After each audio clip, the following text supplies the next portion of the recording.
I'm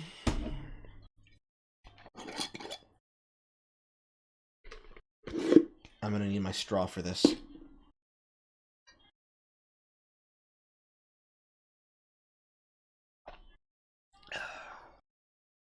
Okay.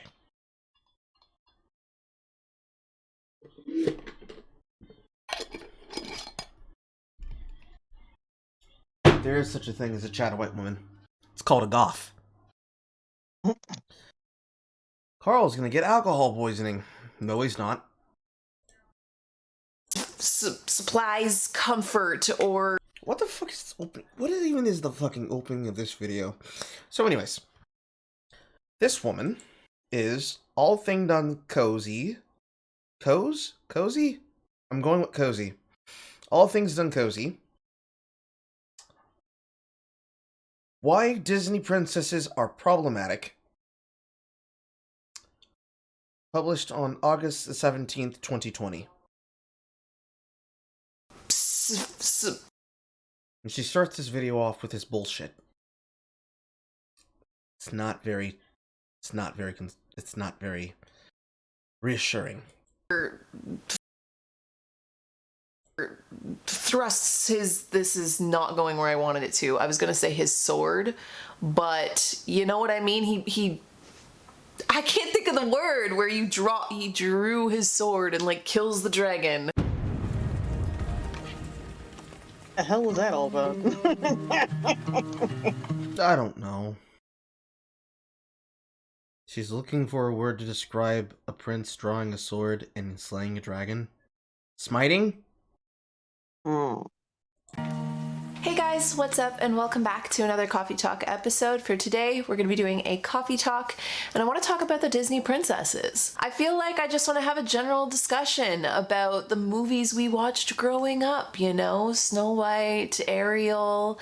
I'll even go as far as including things like Lion King and The Emperor's New Groove and all of those just classics, you know, those Disney classics that you watch when you're little and at the time you just absorb all of it and don't question it. And then you get older and I don't know, I find this really interesting to look at the things that we were maybe exposed to or shown as representations and examples of things and how that has further affected us in our adulthood and our later years of living. Okay. Why Disney princesses are problematic, but let's talk about shows that have nothing to do with Disney princesses. The Emperor's New Groove, like, bitch? Did you watch the movie? There is an argument here where instead of making it solely about Disney princesses, you could just talk about Disney main characters. Because you could have arguments for Disney kings as much as you could Disney princes. Mm-hmm. Ain't nobody give a fuck about these boys!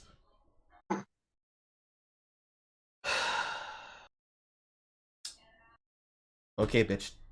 Main idea. The Disney princesses today because I was recently talking about this. I want to say it was like either in a live stream or in another coffee talk, and then a couple people jumped on it and said to do the video, but also just because I feel like even just being 26, I feel like I have been addressing a lot of my own deeply embedded truths. I feel like you guys probably already know this, but I do a lot of therapy, and in my therapy I also go back to my childhood quite a bit to do a lot of healing there, and I feel like in all of those experiences I'm always met with these kind of like societal norms or these truths that I don't ever really remember being like, yeah, that's what I think about life, or that's what I think about insert whatever topic here. So that kind of led me or leads me to look at the things that maybe would have taught me those truths. When we are young, specifically in those 0 to 7 age gap, that chapter of life, we are literally just intaking information. We don't have the cognitive ability yet to consciously and then when we're in our 20s, we reject information. Especially if, you know, we do. I went to school when I was 4. I started going to junior kindergarten, but especially up until 4 years old, you don't really. Bitch, what the fuck is junior kindergarten? Do you mean pre-K? Is he trying to sound special? Talking about preschool? Junior kindergarten.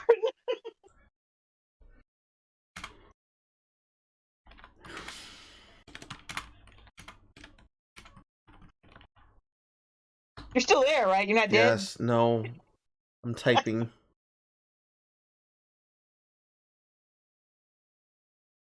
Trying to figure out what in the caucasity I'm listening to. I found so many shitty Eternals reviews. There's 1 hour long review that says Eternals is good. Y'all just got bad taste. Give me the link for it. It's going in after these two. Oh my god! I might want to cover it. I don't know. Oh, now you want a booger. Now you want a booger. I don't imagine me spending enough time on any of these two. I'm not getting anything from this woman. I'm just looking in her eyes, and there's nothing. Oh, and this chick is a makeup channel. Oh no. Oh no. I could tell. The pink lips are too pastel. Have anything outside of your cornet family or your...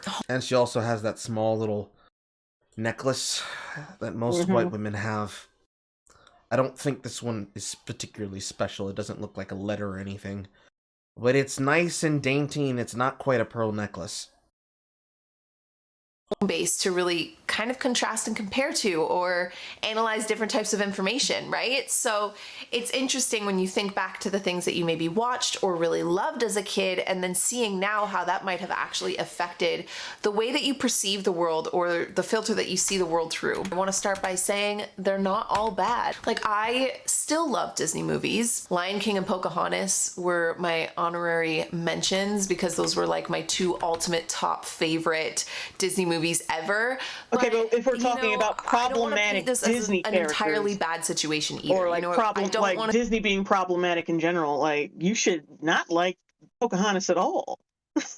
Technically, because they fudge the whole story, and you'd think that I just think she would have. You'd think someone like her would have a problem with it. Someone who uses problematic in that way.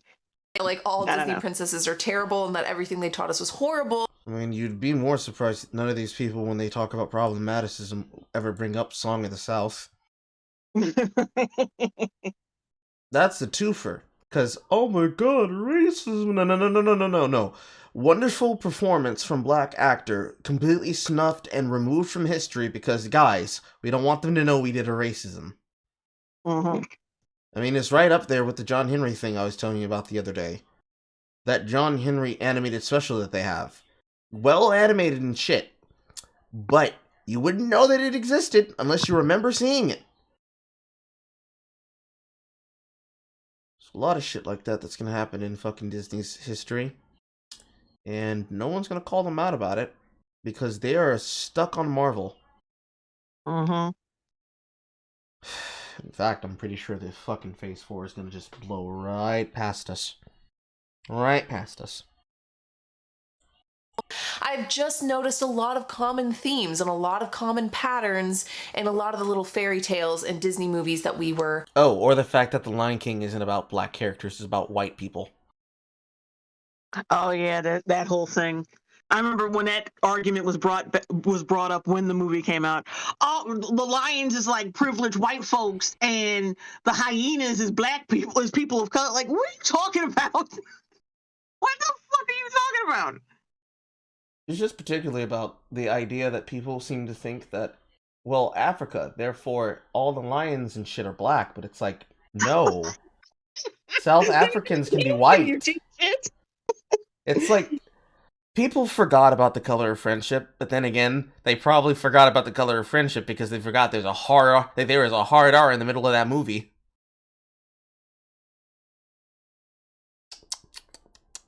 Are you pausing for effect, or are you just thinking about that? Oh no, sorry, I wasn't listening for a second because I'm still scrolling through through YouTube right quick. What did you repeat that, please? There is a hard R that gets dropped in the middle of one of the original Disney Channel original movies. The Color of Friendship. White woman from Africa, black woman from the United States, colored friendship. And it's just a hard R in the middle of that fucking film. This is like 90s Disney. Damn. Like 13th year, Don't Look Under the Bed. It's just there. And nobody That's my mother's delivery.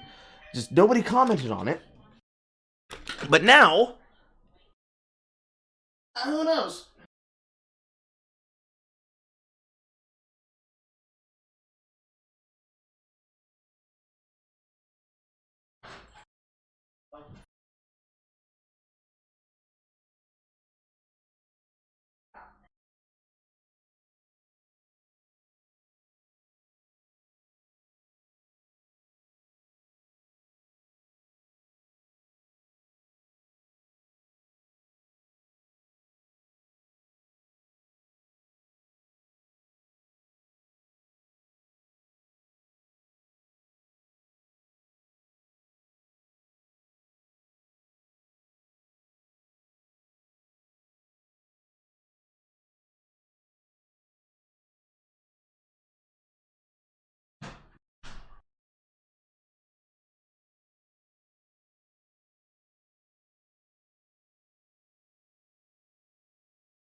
The Chinese lady didn't recognize me at first, but then she realized, oh, y'all moved. Okay. Presented when we were little, and I want to just discuss how that might have been damaging to our psyche now that we're older. I did not think she was going to go there. What I wrote down was, I've met with societal norms from Disney content, and I find it interesting we just absorb things without a question, and how we consider and think about them in our values. But nah, this bitch went for how we absorb things without question, and how it completely ruined us.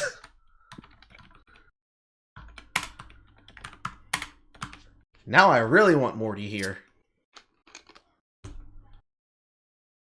Yeah, let's have the chat and then tell me your thoughts on the topics or the different princesses down below. So let's jump into some of the maybe unhealthy truths that Disney movies represented to us or showed us at a young age. The very first one is that women are damsels in distress. That is pretty much the common denominator of nearly every princess movie. Is How? Bitch Milan.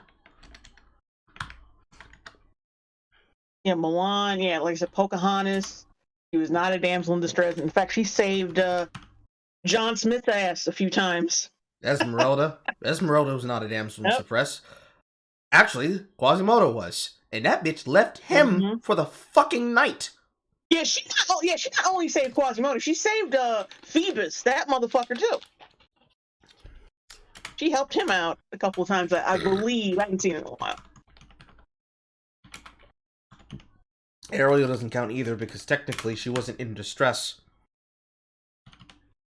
The entire flow of her decisions through the film was, I want to go see Prince Eric. Give me legs. How can she be in distress if she's taking agency to make what she wants happen? Exactly.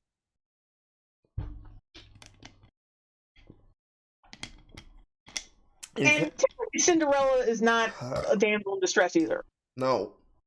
None of like you really think about it. None of these hoes really are. Not really. Like except for maybe like a few. But then even then, it's not that big a deal. Like okay, so it's not. I don't think it encompasses their whole personality. It's just like a story about. It's a it's about tragedy or and it's a fucking fairy tale story. What the fuck you want? The only person you'd have to write off completely as a damsel in distress is Aurora, and that's because it's Sleeping fucking Beauty. Yeah, that's the one I was thinking of. And then there's the case of Snow White, but she's not actually so much a damsel in distress as she was a victim of circumstance. Mm-hmm. And keep in mind, she was taking care of fucking 7 niggas all by herself. So there's that. So Snow Dizzle and the 7 niggas. What a wonderful title, Jay. The princess is a damsel. She's in some sort of distress that she can't seem to figure out on her own for whatever reason, and she needs to be saved by the handsome prince. There are even, I'm thinking like Sleeping Beauty and Snow White, where the girl is pretty much dead or unliving to the world until she gets the 2 movies that we pointed out. Did we call it? Did we call it? 2 movies. And it's still a little flimsy. That for the majority of the rising action, they aren't in danger. It doesn't really count. They're not bumbling. Like some Disney heroes. That's actually more of a trope of, if not the main characters, side characters, bumbling men that don't figure shit out until later on in the middle or the falling action of the story. Kissed by the man. So the man's kiss, the man's powers. Oh man, that doesn't even oh shit. Oh, Atlantis. Oh, Atlantis. Never seen it. I don't know. Really? You've never seen that? Nope. Well, I know what I'm gonna make you watch. Are what bring her back to life.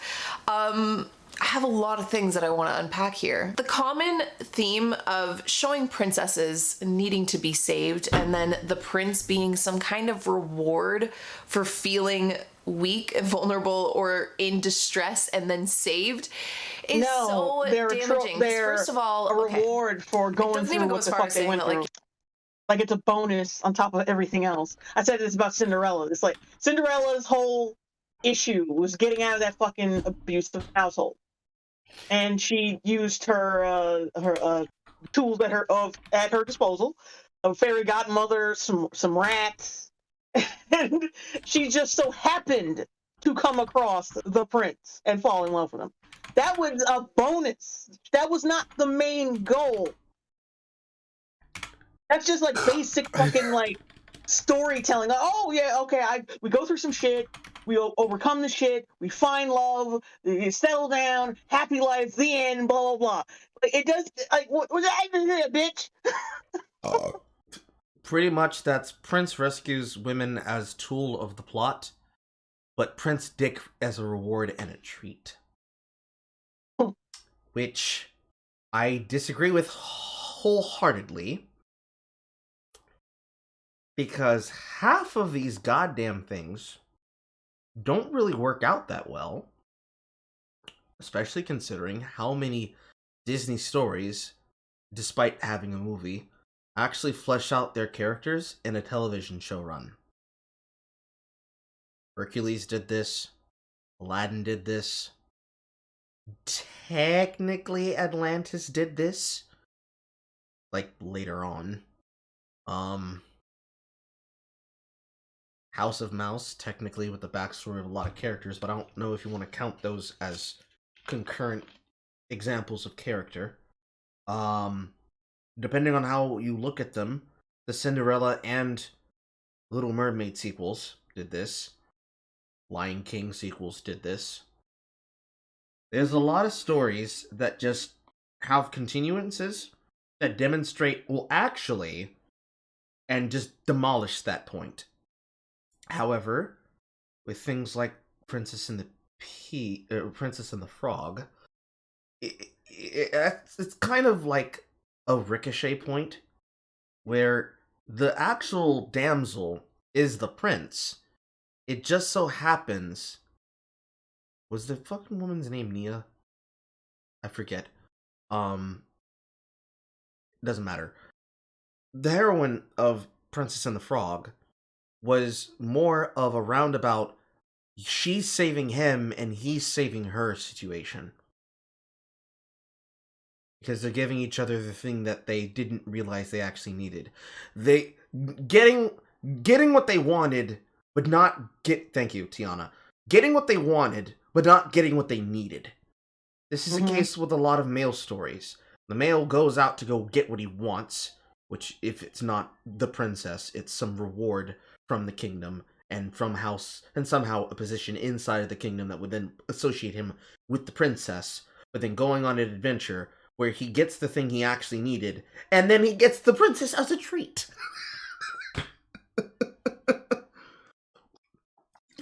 Whereas with the female stories, the female story usually starts off with, I want a man. Some variation of, I want a man. Or, a man needs to help me with this thing. In the case of Cinderella, it's, I want to go to the ball because I want to see the prince. She goes to the ball, loses her slipper, and because of the prince being so enamored with her, and noticing that, well, clearly, the foot, the shoe, all the women with the cornrows in the kingdom would not stop him from searching until he was able to figure out who he was looking for. And if it had just been the notion of the stepmother to keep her locked away in a cupboard somewhere, would have not worked out that way. But then this is the problem. You have a whole bunch of stories where there is not this issue. And in cases of things like Treasure Planet, still not even an issue. Not even the plot of the story. In fact, the characters that end up getting with each other at the end and actually have babies ever after are side characters. Because, Disney, sidekick humor, dumb, buffling buffoon somehow wins over strong, tough woman. At this point, after seeing it happen with Wreck-It Ralph, I'm not shocked that it's going to continue being a thing, because it's easy comedy. There's so many ways that you could bullshit your way into making it a problem, but it's not a problem. It's a quirk of writing. You have a primary action and then a primary focus, and then you have a secondary action and a secondary focus. With female stories, it tends to be more about the female's desire immediately being rewarded. And with male stories, it's about the male's dream goal and how, once they achieve the goal, they realize that it's not everything that it cracked up to be, and learning to make the best of it. Carl, you know what's funny about this narrative? It's that these people psyop themselves so much into believing that this is when Brave, Tangled, and Frozen came around, that they simp so hard because they believe themselves to believe in this BS. Brave, Tangled, and Frozen are two cases, in Frozen 2, most definitely being one of the best examples of what I'm saying here, of exactly that problem. If you looked at Frozen and you thought, here's a stereotypical Disney story, and you didn't see the twist coming at the end that the villain that was trying to get close to the princess was intending on doing so because he wanted to use her status, you would have been in the room full of people who would have been like, oh, yes, yes, sisterly love, But then what does Frozen 2 do? Exactly the shit that they would have not considered. We get two queens, one choosing to deal with trauma, and then the other one basically figuring out, hey, actually our family's full of magic, and our mom is technically like a spirit of nature now? Question mark? Wanting to get into a relationship with Sven needing to basically man the fuck up and get himself with our secondary princess and our proper queen, basically coming to her own and accepting that she needs to grow away and have her own life, even though she wants to still be close to her family.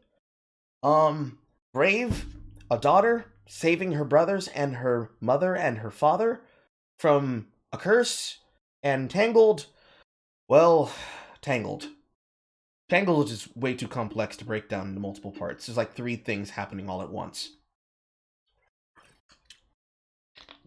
You can't really classify down early aughts and new tens Disney films and compare them or contrast them. If you're looking for Disney princes and princesses, you can't compare them and contrast them to 90s Disney because it's an entirely different ballgame. It's an entirely different universe, entirely different writing, casting decisions, choices, scripting. You can't compare them. Because at the same time they're saying shit like this, I ain't hearing nothing about no fucking Luca, but then again, this was made in 2020. Not so much a fuck up of her argument as much as it is the inconvenience of not having future sight on her side. So like, Luca, what was the Mexican one? What was the Mexican one? The one that was the Book of the Dead, but was not also Book of the Dead. That one. Coco? Yes. So, Luca, Coco, a bunch of Disney classics like this. Not a single Disney prince or princess in sight, unless you consider anthropomorphic lizard chameleon and Mexican child playing guitar to be princes. You don't see this problem with those stories. They're also roundabout. One is supposed to be about the story of having friendships in your childhood before your testosterone makes you go like, ooh, women. And then the other one is about star worship and learning that your stars are not all what they cracked up to be, and the importance of family. You couldn't say for the life of you that point 4 would apply to that. Because it doesn't. Agency still matters. Brave, agency was all inside of her hands. Tangled, agency was inside of multiple characters' hands. As much as Flynn's, but also as much as Rapunzel's and Mother Gothel's. Frozen, agency was in both of the princesses' hands, but this is where it would fall more on Elsa, because since they decided to go with the non-lethal version of the Snow Queen story, they didn't go for the version where the mirror gets shattered and everybody gets a piece of the mirror in their eyes and they're all trying to kill each other. So, that's kind of shit. Even then, the story of Arendelle is the agency of 2 women trying to deal with their emotional problems. One basically being left in guilt, and the other one being prideful, but also mournful of exactly how much responsibility is now placed on her shoulders. And the other sister, while dealing with her guilt and grief, basically learning not to drown in her grief. There's a great section from Cinema Wins that discusses this about Frozen 2 specifically. I forget if it was at the beginning or the end of the video, but I think it's at the end of the video. If you haven't seen it, you should watch it. But I'm gonna go ahead and say cap to all points. Yes, I know that there needs to be a storyline and some sort of challenge, but also within all of these Disney movies, a lot of the times the princesses just like sit defeatedly and cry, and then Prince Charming comes running out of the forests and somehow saves the day, and somehow also saves the girl. First of all, to get a boy's attention, you need to be in some sort of distress or danger. And it's funny, even thinking back on my Cinderella own, got the like, prince's attention. childhood She was and just thinking standing of some of the there first being few crushes I ever had, you know, when you're She was standing there being cute. Literally. Most chicks attract attention and find a boyfriend. Just standing there looking cute, and the dude walks up to him and is like, hey, what's up? That's normal. Unless you live in this day and age. Then you go onto Twitter. But I'm talking about normal things. People don't even walk up to people anymore in public. Too much of a risk being called a creeper. True. like literally in elementary school, they're like your first crushes. Like, bitch, you were having crushes in elementary school? I know for some girls that's normal.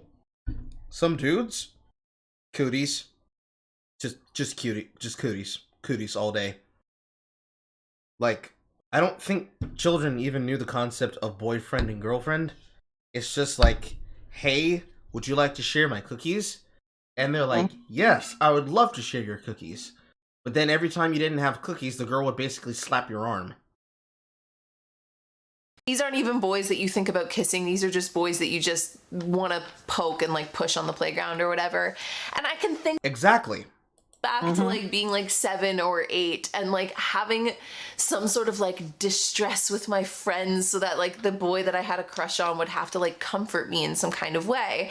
And it's interesting because again, when you think about that, when you're like, oh, all of these fairy tales, all of these Disney movies, the damsel is always in danger or distress, and that seems to be the thing that gets the prince's attention. So it is actually men's basic biological only happened a instinct couple to times. want to provide and protect. So tends to be a narrative that we see in a lot of different movies, just even further than the Disney princesses. But I feel like it's so romanticized in Disney movies that, you know, the guy's gonna come along and protect and defend you and provide for you or give you some sort of sense of stability. I mean, we haven't even dug into some of the love stories that go on in these Disney movies yet. We're going to.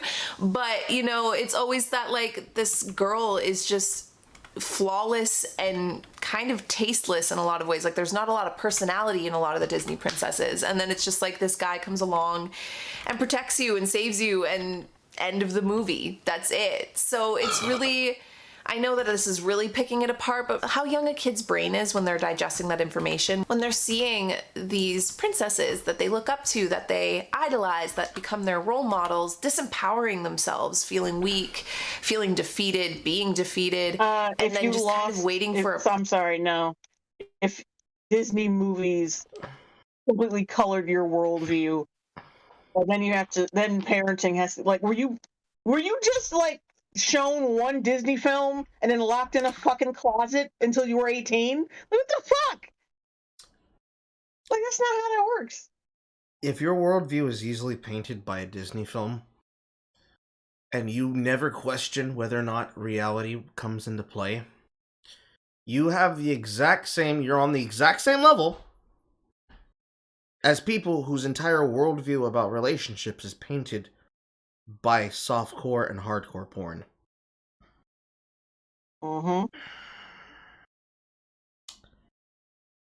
I am sickened and furious! Prince to come along and save the day. Who's to say that that isn't basically teaching young girls at a young age to do the exact same thing once they start getting into their teenage or adolescent years? Now, by all means... Well, no, that's not Disney films teaching them to do that. That's society teaching them to do that. Tear up. Boys come running. Oh, what's wrong, baby girl?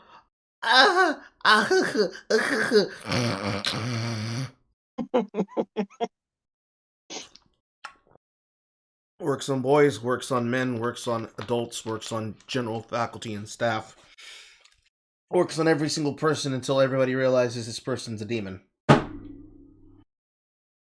However, that's probably the only one goddamn thing she's gotten right, but she didn't say what was the actual cause. If you have a boyfriend or a husband and you're having a bad day or whatever, like, I get it. Like, I'm like somebody that likes to be hugged and cuddled as well whenever I am feeling like I'm having just a distressful day. That is totally fine. It's not to say that like that shouldn't be a thing or that that's a bad thing to want or need as a woman, but I do feel like in these movies when it's constantly just basically shown that the minute you have a challenge or a problem in your life that you're going to need a man to come along to basically help you fix it, that's where the narrative gets repetitive and damaging and disempowering in so many ways. Yeah, but you're already being dishonest about how many movies actually have this trope, and it's not that many. It's not as many as you think it is. I mean, in the case of Princess and the Frog, Tiana's entire journey didn't require the prince's help. She was intending on raising the money, working a shit job, while also trying to work other shit jobs to eventually open her own business, saving up her own money while doing so. Would it have been a pipe dream in a case of a hammer fallacy? Possibly. Maybe. But that's also part of her character journey in the story. It's not necessarily that one informs the other, but it is a case that the basis of this character decision can help us color her personality as we move from the early parts of the story, where we know nothing about her, to when we learn a lot more about her, and we learn how she interacts with the prince, especially after he's been turned into a frog, and then after she's also been turned into a frog. This is actually something I'm looking forward to, from the only piece of fucking trash that I saw on Disney Plus's original content they featured just the other night, which is, I guess, a film or a TV series where they're gonna be exploring the world of Princess and the Frog after the film, and she's basically going about her way while also living with the prince. I know JC looked at this because I saw the same tweet he did. I think that's the only one thing I saw that was of value and worth.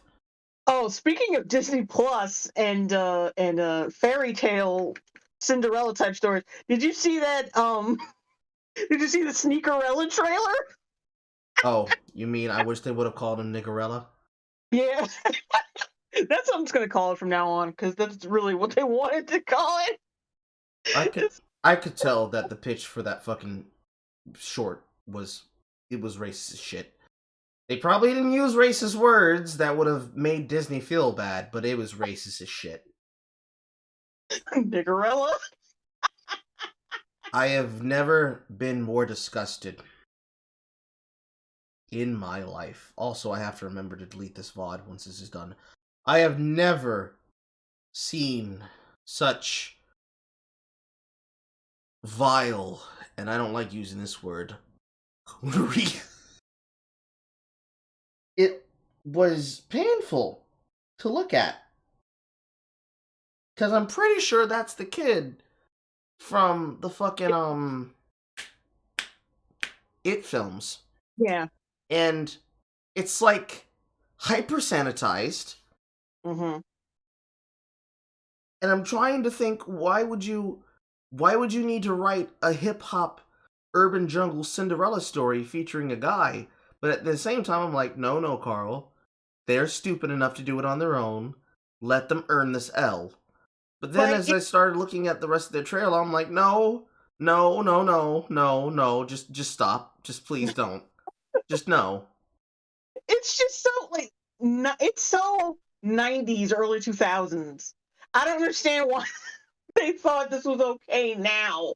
Like, it still would have been shitty back then, but, like, it's like the whole concept is outdated. Like, what if we take this and make it urban, and then make it really corny? You know what it reminds me of? The Nickelodeon film Rags. I don't know what that is. Rags to Riches Cinderella story. Oh. Like that, Let It Shine, Lemonade Mouth.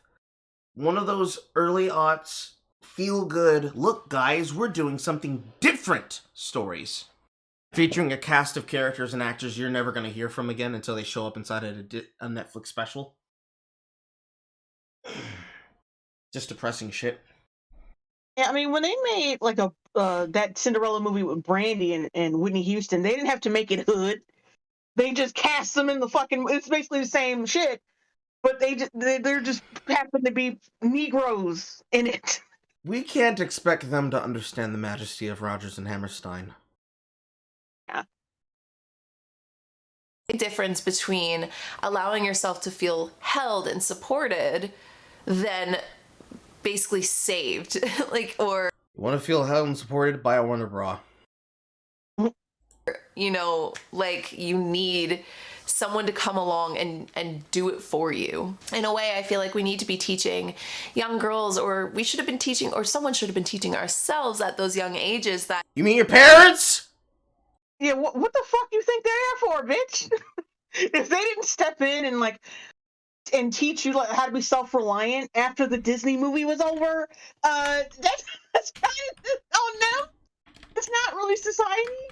Teaching them that, like you let this kid, you left this kid under their own devices, to their own devices, and you let those you let this fictional shit simmer inside their head and fester, and you did absolutely no fucking parenting, and that's how that happened. But the thing is, like, she's dishonest anyway, because these movies are not as simplistic as she's making them, and only, I think, it's like we said, there's only a couple of Disney movies that fit the description she's talking about. A couple. See, for me, the problem that comes across is the same thing I've said so far, but I'll explain it again. It's agency. Even the two films that she names, they don't have agency at the point in the plot where it would matter. It's things that have happened before, and this, oh shit. It makes it even worse when you remember what Maleficent basically fills in the story of Aurora being. Oh, they should have just not. I know. But Aurora's story, should we listen to just the original film, is baby is born, baby is cursed, she pricks her finger, she falls asleep. That's it. The agency she had over her destiny was not in her hands. If we include the story of Maleficent, Fairy is raped, or pseudo-raped, her wings stolen. So basically the idea of waking up in the middle of the night, realizing that someone's had their way with you and that they've taken something from you. Fairy is wing raped, realizes the person who stole her wings was the man who is now the king of a kingdom with a queen and a child. She curses the child because fuck that dude. And young girl, basically, well, young boy, but young girl in general, young girl and young boy basically learns there is no such thing as falling in love at first sight because you just met the dude. What the fuck are you? Stupid? And then it gets into stupid revenge plot bullshit, but yeah, the concept of love at first sight and love at first kiss is not possible. It's not real. Then with Snow White, oh, well, I wouldn't include Snow White and the Huntsman. That's just a shitty fucking fantasy film that tried to capitalize on the legend. Snow White in general, given a poison apple while taking care of the miners, and they have to get help to bring her back to life or bring her out of her coma. There's not much to it that controls the agency of the story. It just happens. She didn't do anything that required her to then be poisoned other than exist, which isn't helpful either. Just shit all around.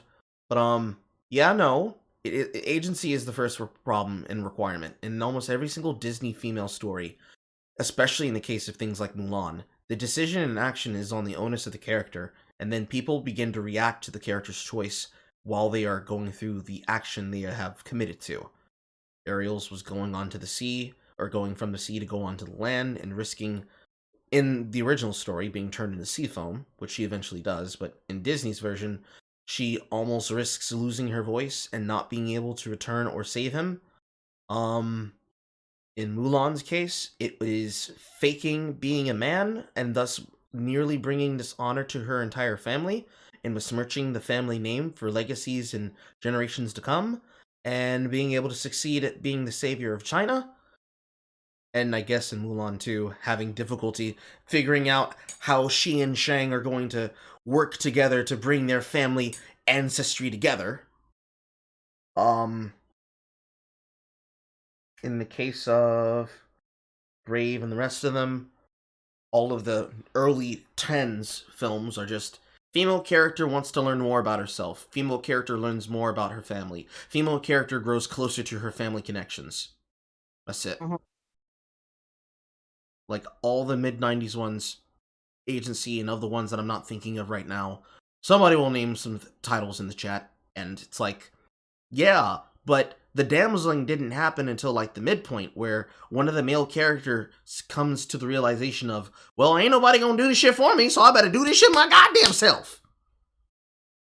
And even then, with the ones like The Little Mermaid, the agency is taken upon Ariel to learn things like, how would I even go about getting onto land? And at that point, characters like,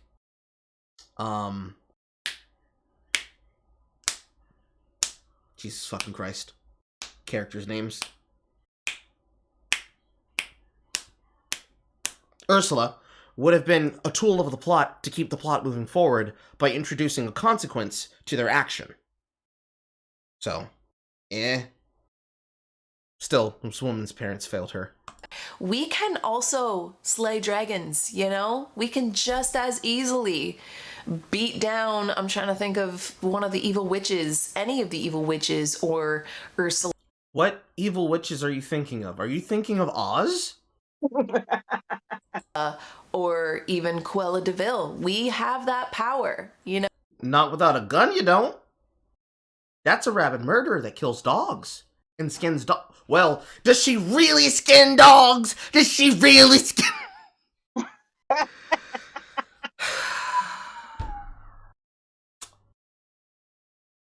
Anyways. So the second thing that I feel like is kind of a very unhealthy represented thing in the Disney princess era are unhealthy relationships, okay? I remember watching Beauty and the Beast back in the day and not even question... Oh, fuck. I forgot that one. Beauty and the Beast is another perfect example. Belle didn't have to do a goddamn thing but keep her ass in the fucking village, but no, she wanted to go run off into the fucking tower in the fucking castle. She ended up encountering all the enchanted people in the castle and said, you know what? I can fix him. And then she eventually does. Like, there's an entire version of that story where if it's told from the perspective of the prince, we would have basically 90s Twilight. Not even joking. The only thing that'd be different is that at this point, we would have Gaston just die for reasons that can only be explained as overconfidence. Mm-hmm. Yeah. I'm trying to give her some level of leniency, and it's like it doesn't work. It just doesn't work. It was Stockholm syndrome. Like, no, it wasn't. This teenage girl, literally gets kidnapped and then stays there. Was she a teenage girl? I don't remember. What was her? French girl in the countryside around about the age of maybe like 16, 17, 18. Mm. Realistically, at that point in history, for what would have been general mid-century France, that would have been technically a grown adult. Well, actually, she's emancipated. She knows who her father is. Her mother is indiscriminately dead, just like almost all Disney characters' female parent is. But she would have been considered an emaciated adult. She was learned enough to read. She was literate in general. She would have been known and capable to hold a job of some kind if it wasn't producing food and grain or providing shelter or making clothes, servicing something to do some kind of work. She would have been considered an adult, even if she was like adolescent age, which when you're talking about like 19 and 10 times, yeah, a person who's like 13 and 14, in the eyes of the community, they would have been considered adult, because more than likely, once they would have been married off in an arranged marriage to their husband and or wife, more than likely, their first sexual intercourse would have then led to the result of their first pregnancy. And at that point, they are an adult. So, that's just how that works. It's unfortunate that, unfortunately, they don't cover that kind of reality when it comes to stories, with maybe the exception of The Lion King, but not really. It's just, they're in the lagoon, and then she gives him the fuck me eyes, and then it's like, all right, he's clapping all his cheeks now. And that happened. and moving on. You know? Yeah.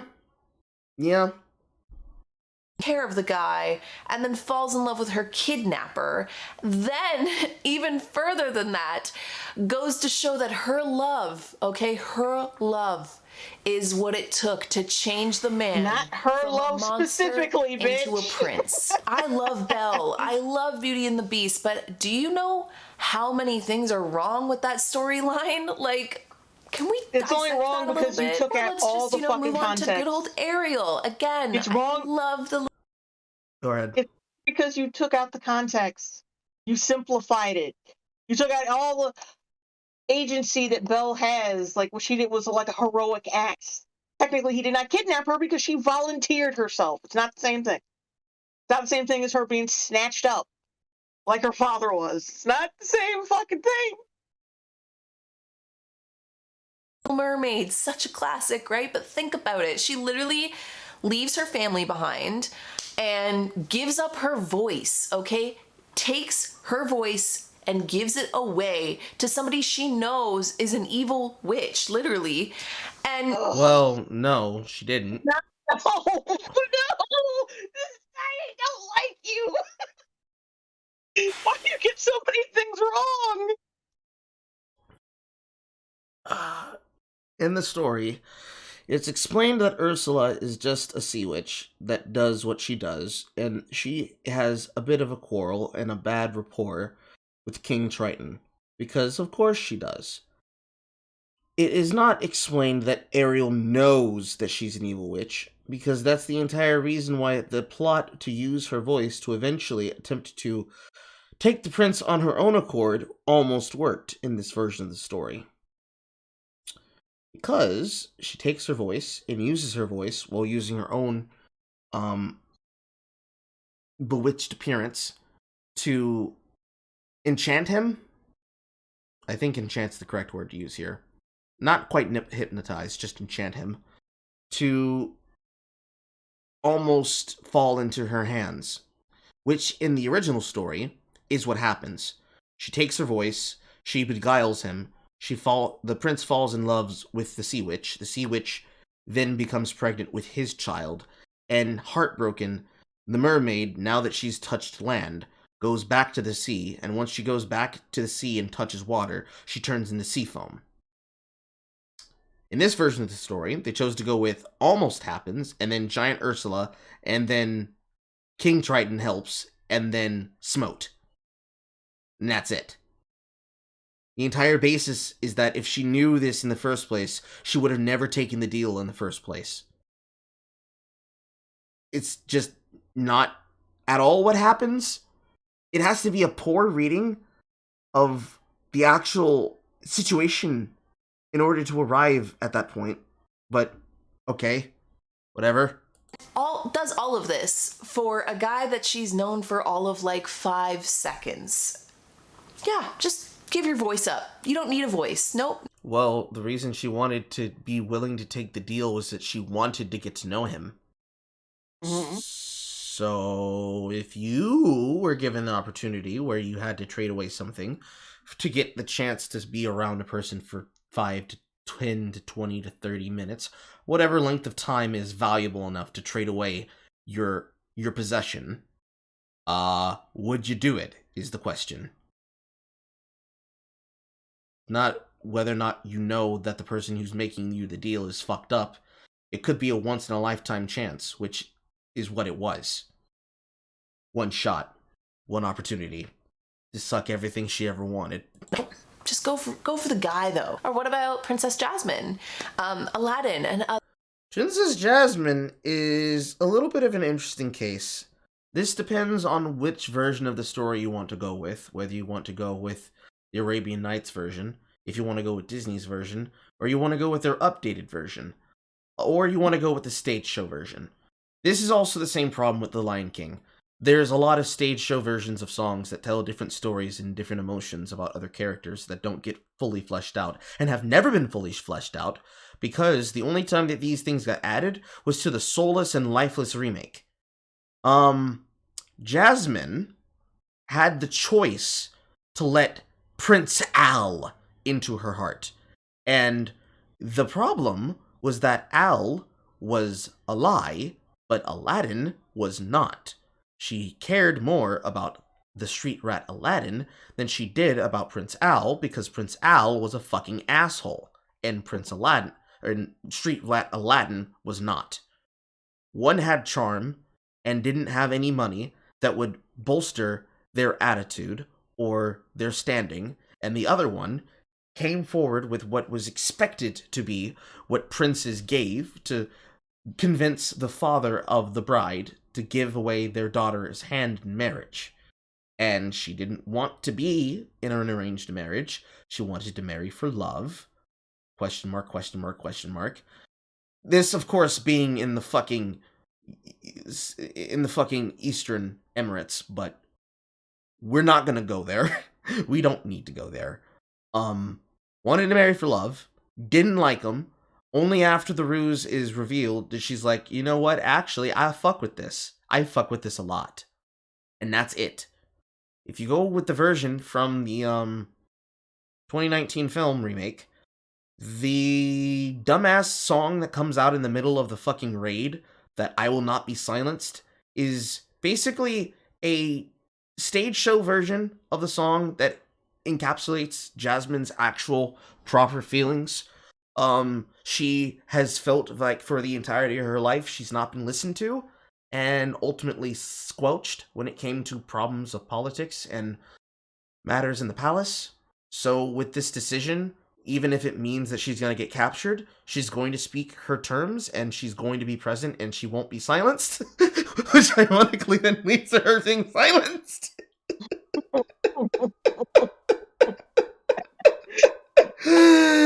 But yeah, bad example. What the fuck are you talking about?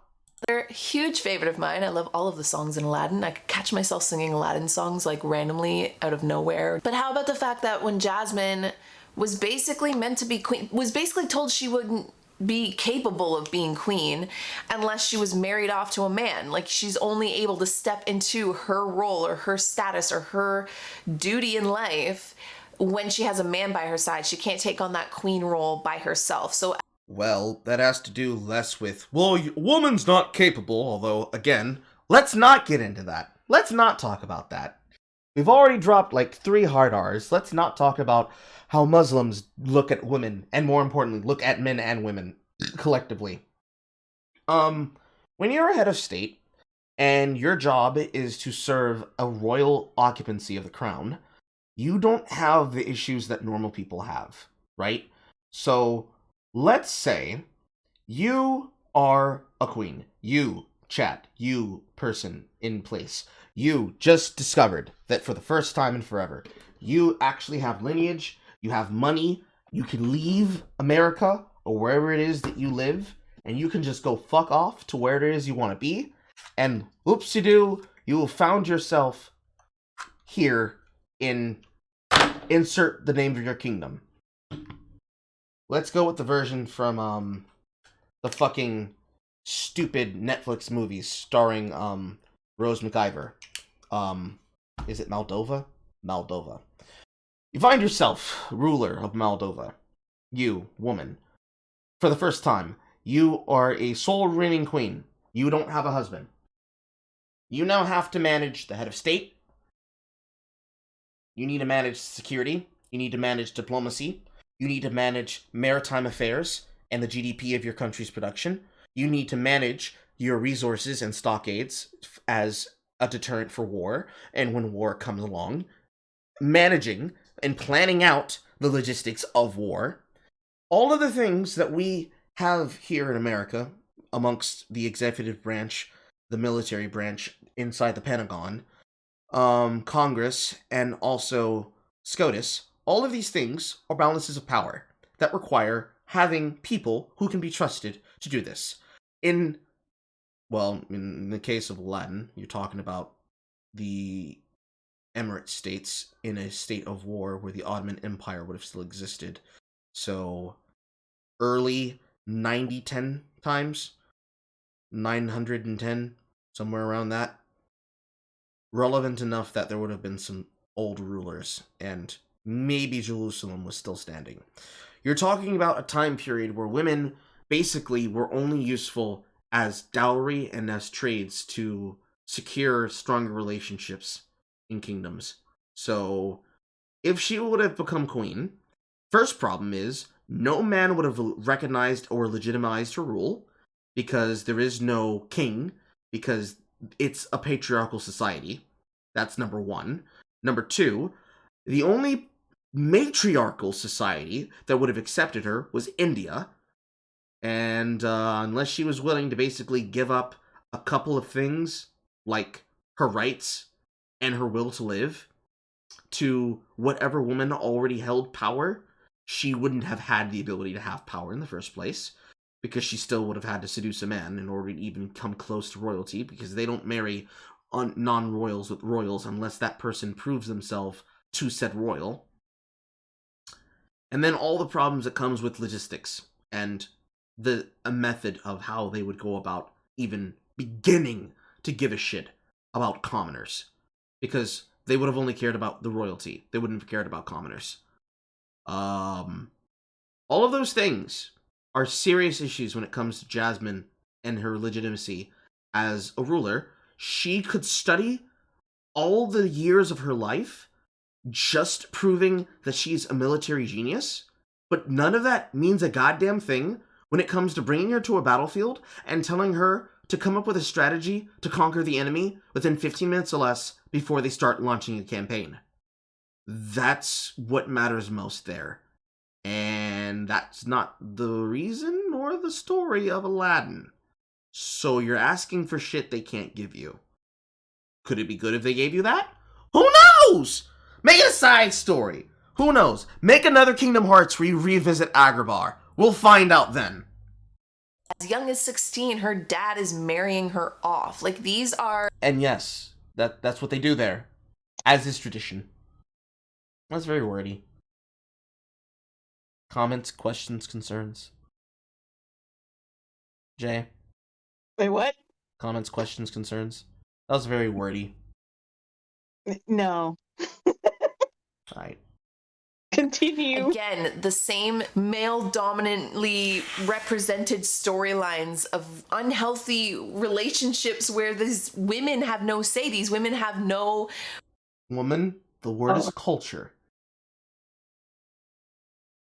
I'm going to say ignorance rather than malice, but the ignorance to not understand that they were going for a culturally accurate film would have seen her have to take the place of a daughter who is subordinate to her father, the Sultan, who in this structure is king.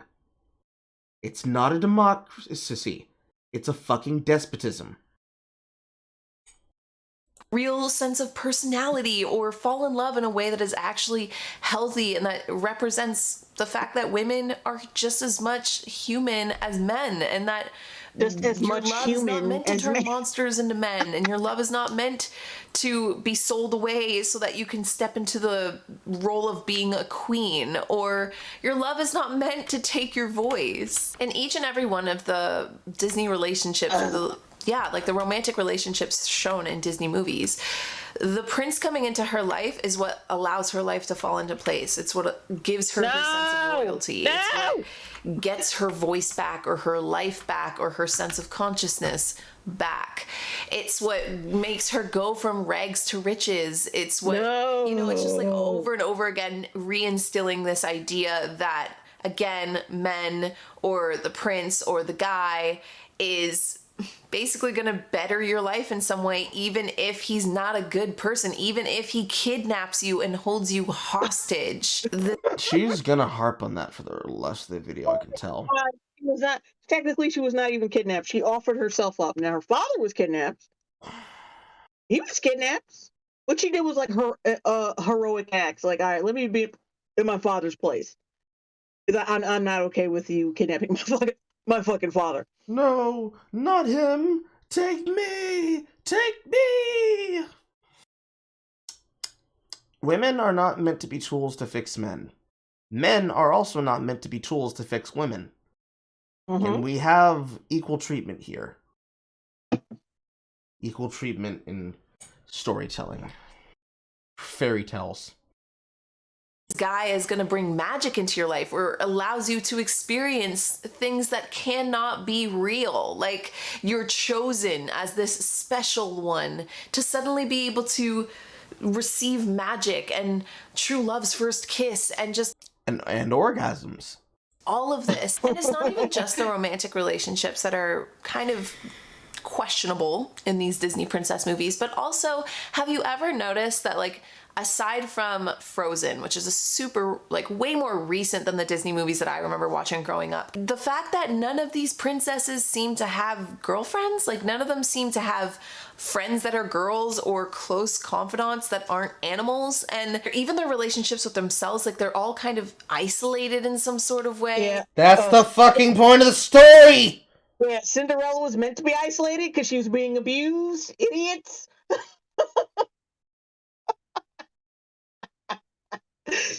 Oh, her brain is rocks.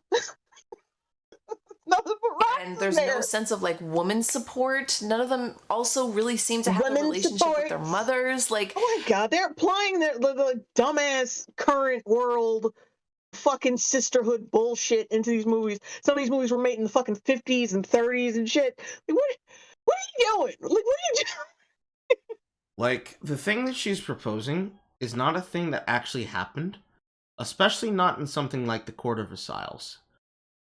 In French court, if you had a bunch of women surrounding another woman who had power, like any of the members of, like, proper royalty there, like the Tudors, the families that were part of the War of the Roses, the White Rose and the Red Rose.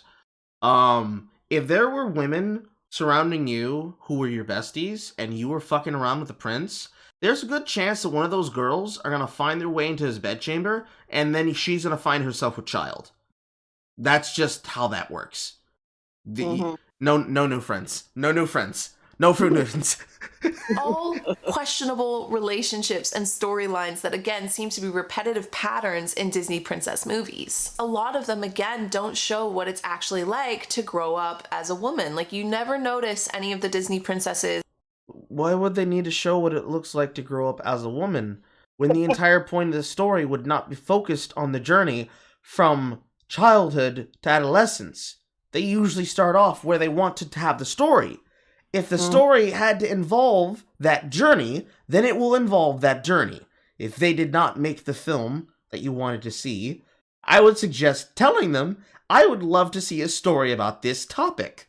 Otherwise, the story is the story, and the plot is the plot, and the characters are the characters. Struggling with, like, you know, insecurities with themselves or bodily insecurities, and oh god, and who would the they, fuck right? Because they're wants to all see that? beautiful. They all just like step into womanhood like it's so graceful and elegant, and like there's no sense of feeling like you have any flaws, of dealing with any kind of self-doubt. It's just like they're these magical little you musicians didn't like the fact that just no wait, I thought you didn't like the fact that the princesses were flawless. So like they can't be flawless, but they just have to. But they can't think they can think they're flawless, but they can't actually be flawless. It's a lot like normal women. Like what? So they can be arrogant as fuck, but they can't have anything to back it up. That's what it is. Yep, that sounds exactly like modern women. Why aren't there stories about princesses dealing with queefing blood? fairy-like, and just, that's what a woman is, and that is pretty much what is being sold through the Disney princesses as what it means to be a woman, what it's like to have relationships in your life, what kind of relationships are in your life, and what those relationships even look like. Now, the third thing that I want to talk about in terms of an unhealthy pattern and thing that a lot of the Disney princesses represented or showed us at a young age is probably, in my opinion, one of the most important, because I think that it's one of the most damaging, and it's the unhealthy idea of what beauty is. So this part I'm probably going to dive in a little deep, but before we go into it, I will just allow us all to take a quick little break, maybe warm up a second coffee or whatever.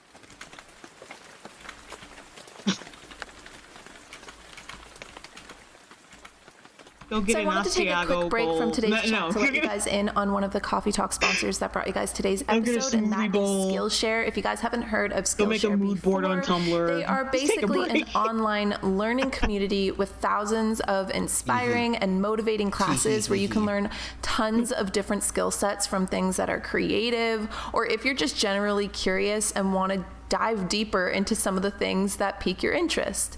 So if you want to explore new skills, maybe you want to deepen an existing Oh, you mean like passion you already Skillshare? have, or you want to get lost into some creativity with some extra time on your hands, and It's like Skillshare is I feel basically like going to be the Skillshare best. gave her a sponsor, right? And then she rejected it because it wasn't hipster enough. And then she went with this other place. It's basically the same place, but pretentious. With this fucking lame ass name. Jose. I think it's cozy. Whatever. Who gives a shit? Asset for you. Now, the reason why I personally love Skinner Minds, Skip. you could do something like Skip. again, Skip. push on the Skip. and waste. Skip. Plus, it's Skip. I am ready. See, it was a Skillshare, a sponsor. What? Then why the fuck is it called Cozy or Cozy? I think that's the name of her channel brand. To jump into this part, because this is, as much as I feel passionately about the unhealthy Also, she needs to lay off the fucking arena effects. and just, I guess, the general damsel in distress I problem. get it, bitch. I get it. Coffee talk. You want to feel like you're in, I don't know, fucking suburbia coffee shops where it's raining inside and you have your fucking matcha latte while you're typing there with your fucking keyboard, working on a novel that you're never gonna fucking submit. I know. I know. Basically a lo-fi channel background. Yes, exactly that.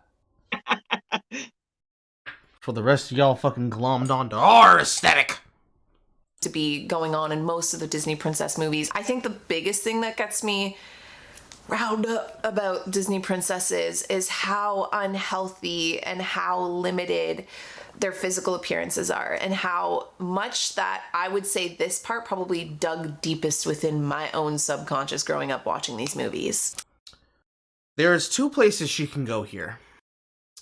One, why is it that all the princesses, even the ones of multinational colors, especially people like Moana, although I don't count Moana because Polynesians and Samoans be some heavy-set motherfuckers. And I know, because I'm Hawaiian, I'm everything but Asian. Although it's very weird. Some Hawaiians are not considered to be Pacific Islanders, depending on whether or not they have enough Samoan and or Polynesian blood in them.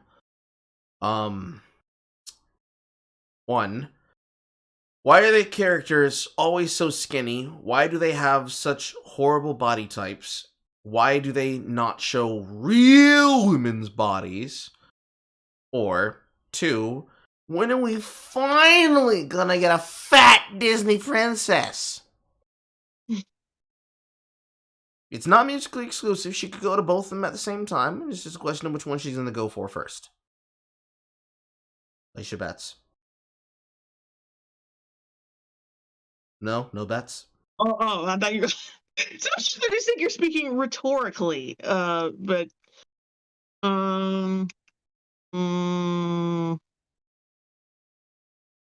I think it's the fat one. Final answer. Yes. If you actually line up all the Disney princesses side by side, you will notice that nearly all of them, I want to say pretty much, I'm thinking there's one picture in particular that seems to be on a lot of Disney princess things, where it's like Cinderella, Snow White, Sleeping Beauty, Pocahontas, Ariel. Let me pull up the picture she's talking about.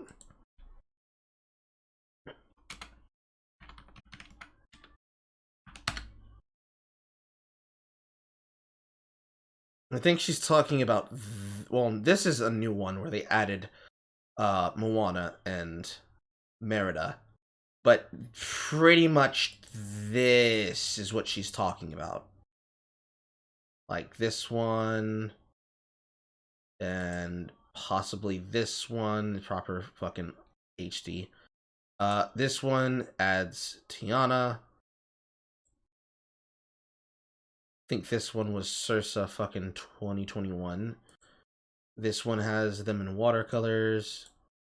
So pretty much some variation of this version right here is what she's talking about. Because this is just from Wreck-It Ralph.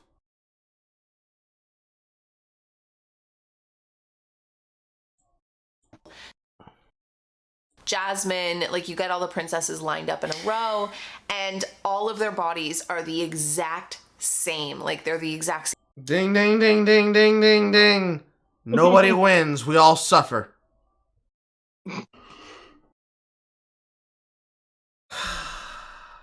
They're all thin. That means their bodies are the same, even though Jasmine's is like her waist is way more defined than any of the other princesses. I mean, it's on purpose because she wears those baggy ass pants. So. See, they unfortunately changed the costume. At least at Disney parks. I don't know if they're going to be so bold as to make an attempt to change it whenever they show the character off again in any project. But in Disney parks, the cast member that is going to be portraying Jasmine actually has to wear a baggy fucking shirt made of the same fabric as the pants. Mm-hmm. She doesn't get to wear a halter top anymore. Let me see if I can find it.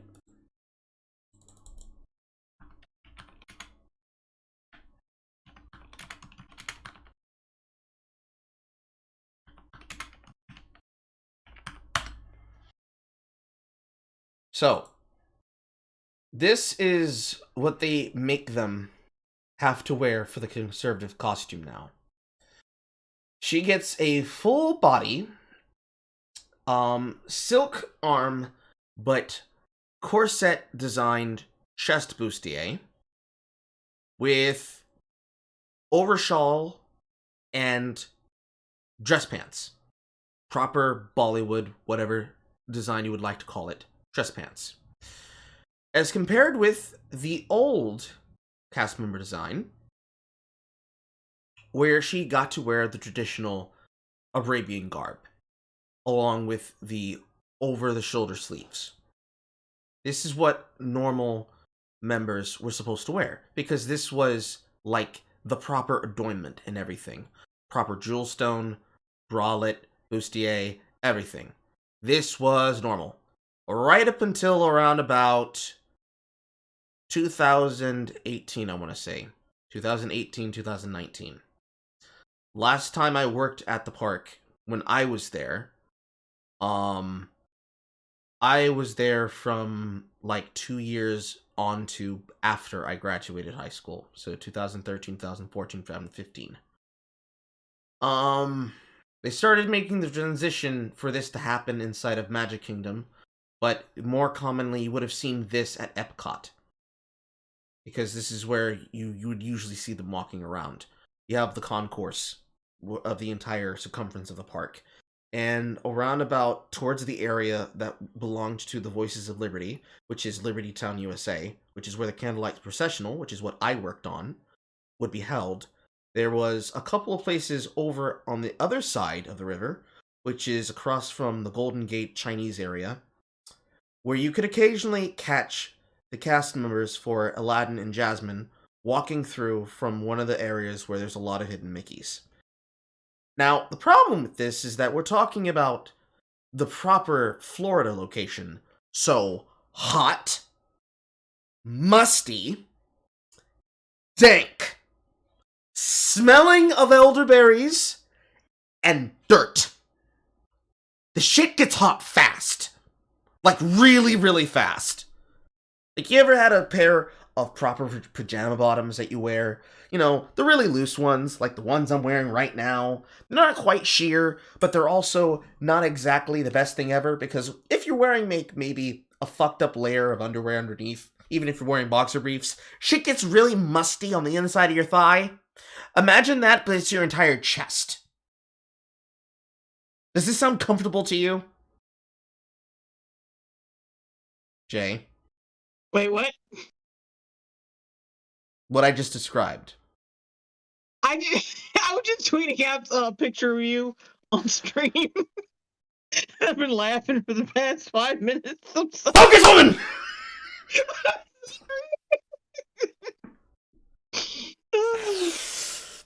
I see what I'm talking about. I'll look in a second. It doesn't fucking matter. Anyways, this costume. You can't properly see it here. Hold on. This costume. Specifically what they have her in right here. The Jasmine. This shit gets hot really fucking fast. Namely, your bra and your legs. And we know, and I know specifically because this is a bit of cast member knowledge that you can only know if you've served a security detail in the parks, both either as a cast member or as members of proper security. When you are out and about in the park with other people, if you are registered and licensed to carry, a male cast member is given a service pistol to use to secure themselves at all times. So, the way that it works is whether or not you have a weapon or not, the male cast member is basically there to serve as defense for the female cast member, in case anything fucking happens. Because women usually have the bigger dresses and the more difficult costume pieces that there's a lot of points that if somebody wants to hold on to you, you're not getting away anytime soon. It's also one of the reasons why there's advice that came from a female cast member who gave out hugs as Cinderella. You let the kid let go first because, number one, you don't know how long they need it. But secondly, you have no idea where their fucking hands are.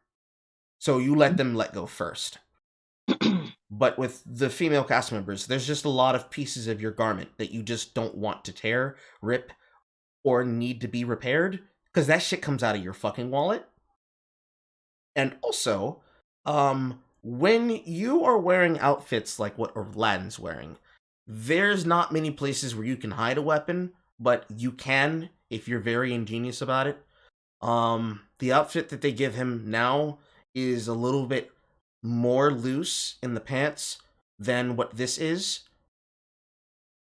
So for some girls, if they're capable of like putting a knit midnight special on their fucking thigh, at least on the inner side of their thigh, they can. But usually, all the men are strapped, including Prince Charming, especially Prince Charming. But yeah, this shit gets fucking hot fast. It's not comfortable wear whatsoever, and you're doing this in full makeup. So this actress, by like 5 hours outside, her makeup on her forehead would be fucking running. You would be able to see it visibly. It gets bad really fast, and it's like that for every single female character, with the exception of Merida and Mulan.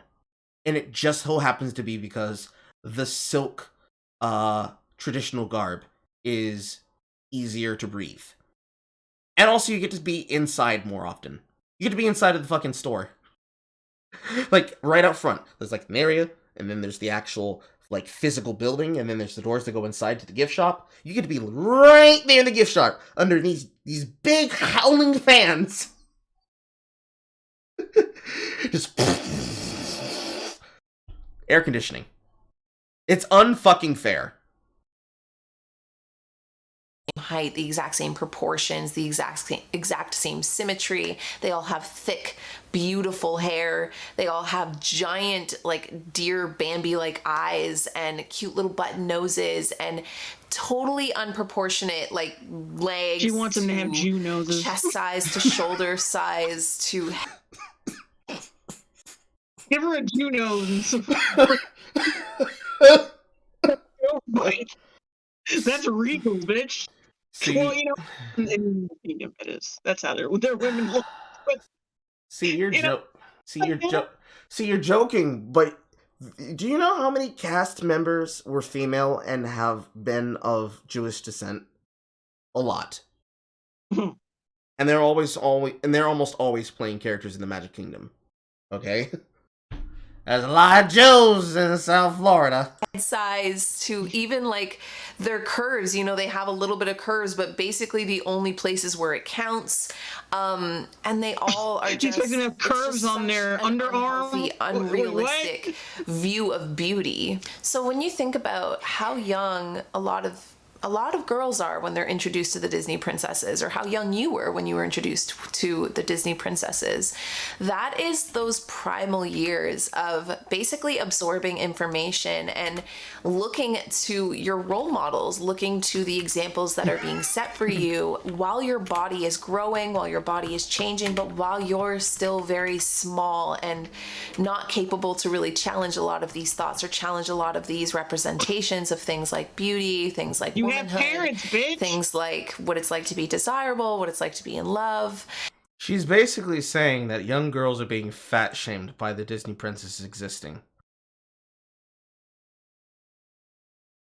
Which is fucking hilarious, but what?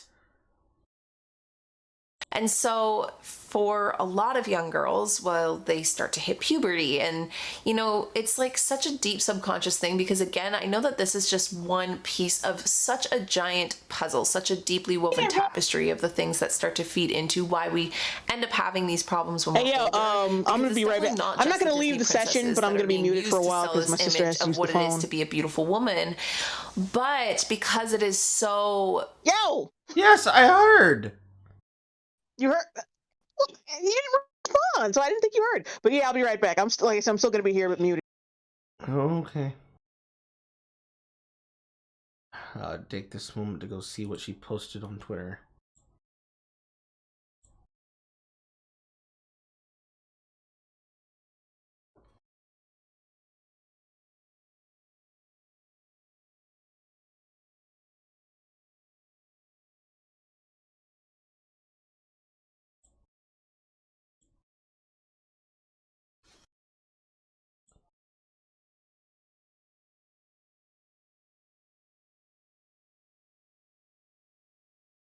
Oh my god, I fucking hate you.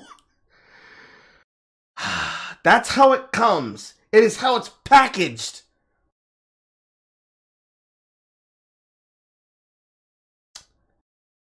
I'm upset.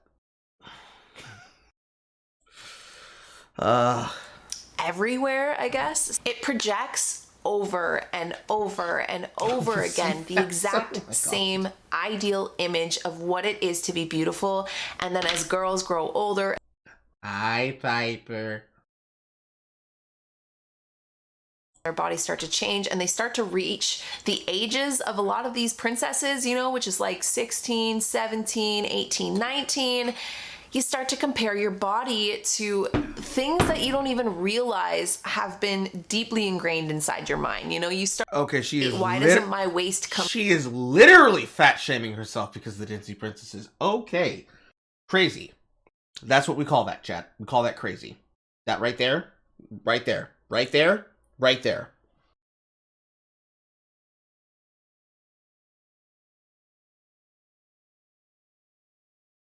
In like this tiny, why are my eyes two different shapes or kind of like lopsided, or why are my boobs two different sizes, why are my...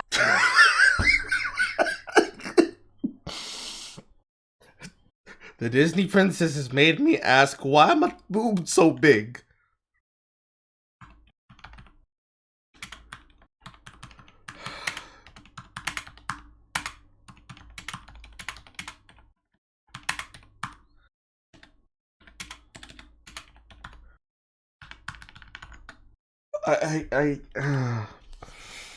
If she didn't say it with her own mouth, I wouldn't have believed it. My legs short and my arms long, or why are my arms short and my legs long? You know, there's no sense of diversity in body size, in body... Okay, so she said both of them at the same time. Number one, I'm being fat shamed by the thin princesses, and when are we ever gonna get a fat Disney princess? Okay. Well, we can't all be Princess Fiona, can we? Portions, and it's kind of, even further than that, it gets a little worse when you actually start to pay attention to a lot of the villains in Disney movies, because it's always the villains in Disney movies that have what I'm going to say are body flaws, but are really actually just more realistic. I'm going to guess that she's going to mention Ursula. I don't think she's going to mention that Ursula was based on a drag queen. However, I cannot for the life of me, outside of a couple characters, really name some female villains outside of ones that were specifically designed like during the time of Sinbad to have the kind of proportions that were not specifically meant to be specifically a temptress. Like, Maleficent's right the fuck out, because she's just realistically a fairy sorceress. Diversity in the ways that their bodies are being represented. So that again instills that deep notion that villains or people with body flaws or people with bodies that don't fit into this perfect criteria of almost every other character, even other women that you do see in the movies, like all of them tend to be the exact same pipsqueak. I guess you could be talking about Mother Gothel. Then again, Mother Gothel is a crone who's using a magic flower to maintain a youthful appearance.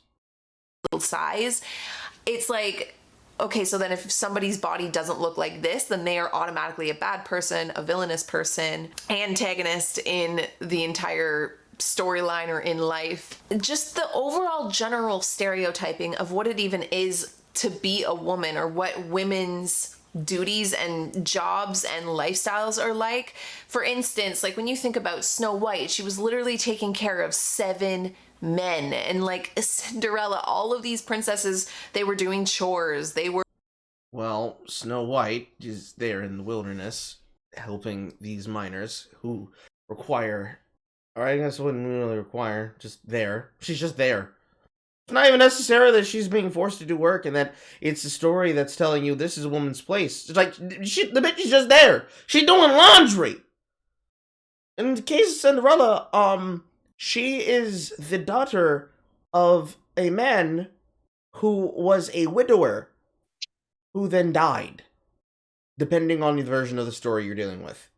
In one story, it's the wife died, and the father remarried the stepmother, and then he's either away on business or died, so then the stepmother becomes the head of the household, and thus, as the child of a widower, who is now himself deceased, she's basically being shuffled away, because why would she necessarily have to care about this child of her former lover when she already has all of his estate? Were you gonna say something? Oh no, I wasn't listening because I was helping my sister out with my phone. So Okay. really kind of only limited to the arts, which, you know, I love art, but where are like the scientists? Where are the women that are taking on different, more intelligent roles? Not to say that Belle, Milan, Esmeralda. you know, there's more to intelligence than just being a scientist or a doctor.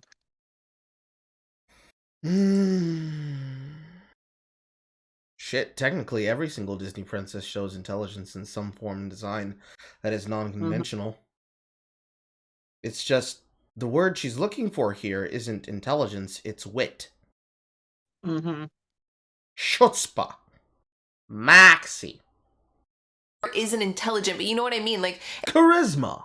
it's almost like every single one of them are these little musical pixie fairies that just like sleep and dust and somehow know how to like tap into magic, take on the... Then that alchemy is fucking... What? It requires intelligence.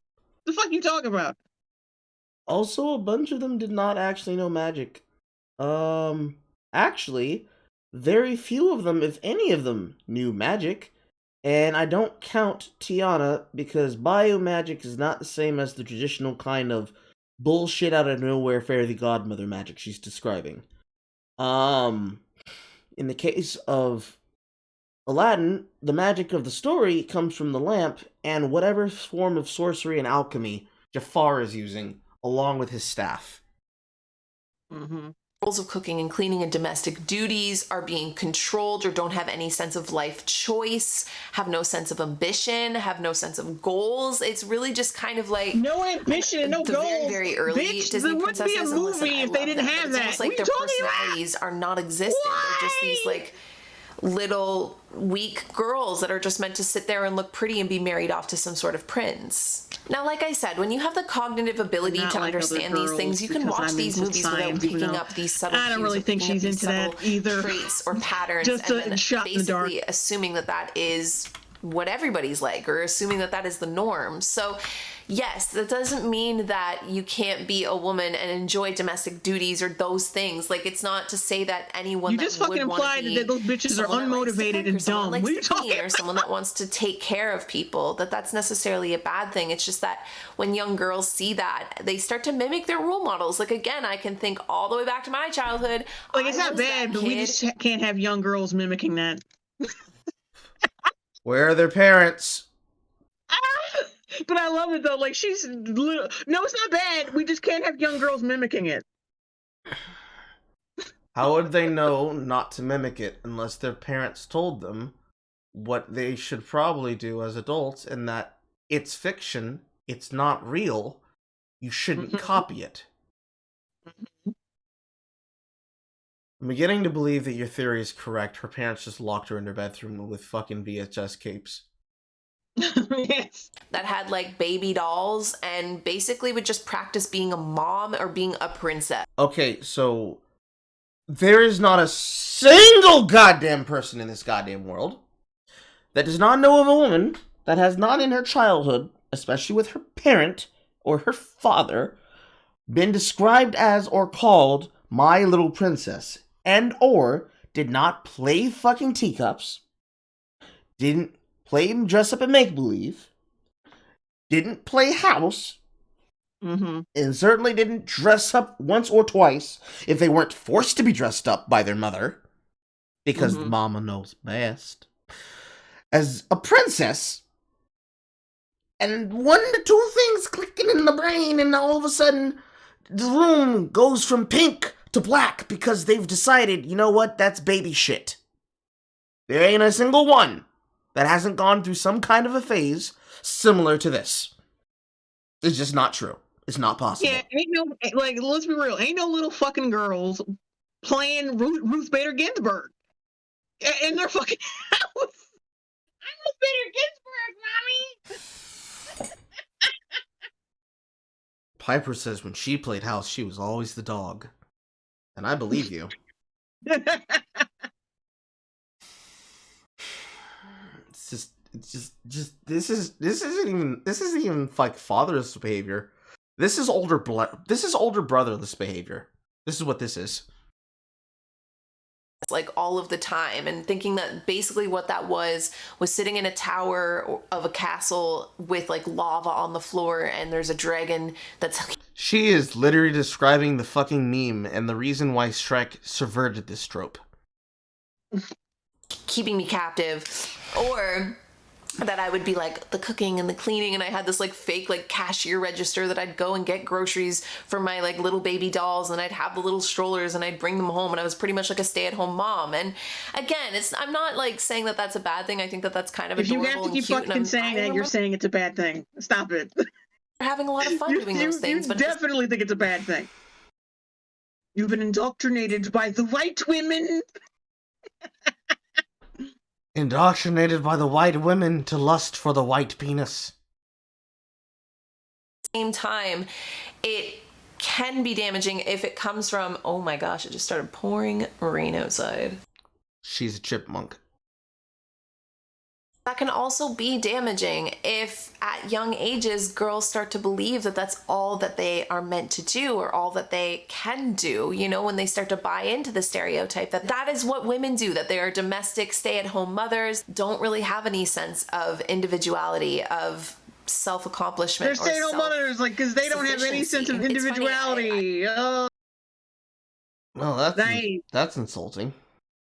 Yeah. I remember the very first That's why she has to keep rebuffering. Like, no, I'm not saying it's a bad thing, but like, you do really want to be a stay-at-home mommer with no sense of individuality or intelligence? Wouldn't you rather be a fucking scientist?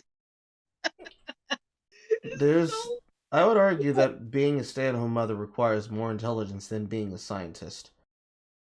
Because you're talking about a person who comes into a laboratory and does repetitive experiments that have already been set for its parameters, versus a person who has to think on their feet and react to the day-to-day requirements and struggles of a living, breathing human being, while also balancing their own work-home life and all of the chores that are necessary on a daily basis, and all of the incidentals that come up in between that. These two things are not the same. And it's not to say that one is easier than the other. It's two different levels of difficult. For some people, it would be easier to be a scientist than it would be to be a parent. And for some people, it would be impossible in their mind to be a parent, and would probably say it'd be impossible to be a scientist too, because they just wouldn't have the mind for it. Whereas one probably wouldn't have the patience for either, but most especially for dealing for another human living being. I'm going to defer to Piper on this. But yeah, the first thing you have to say about single parents, male or female, is you have no real agency. Wouldn't you rather go out and do etc.? You don't like parents. You just don't like parents. Time I ever really started talking to trees, I got the idea from Pocahontas. I remember I was in love with Pocahontas. Like, I have little baby pictures. I don't know if I have any of them. I don't think I have any of them like scanned for the computer, and I don't know where they are anymore, but I had pictures where I was wearing like a little Pocahontas shirt, and I'm like 2. So Pocahontas was like my favorite movie, and I just remember loving how the nature like came to life in that movie, and talking to trees because Pocahontas could talk to trees, and that's not a bad example, you know, that's a good example because Sounds like a good example to get your ass bullied in school. I started talking to trees.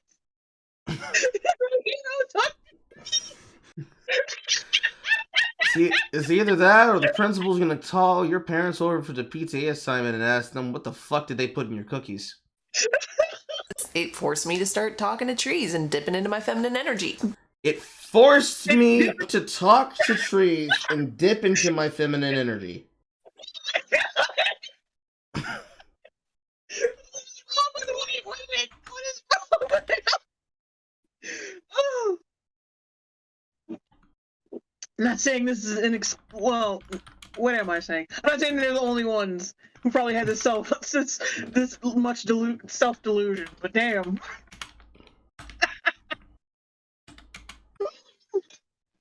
Had to take a drink of water on that one.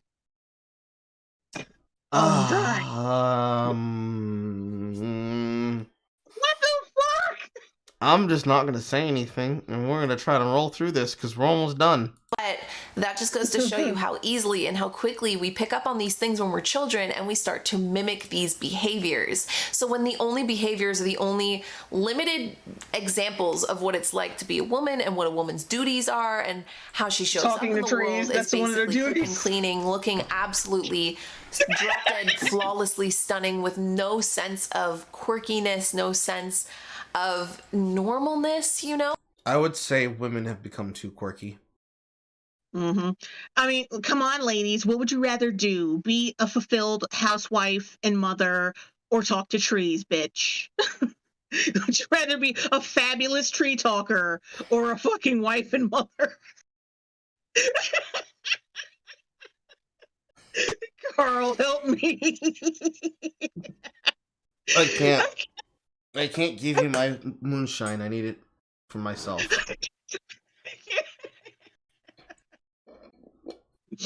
Oh, bitch, like the whole mimicking behaviors, I think that was just you.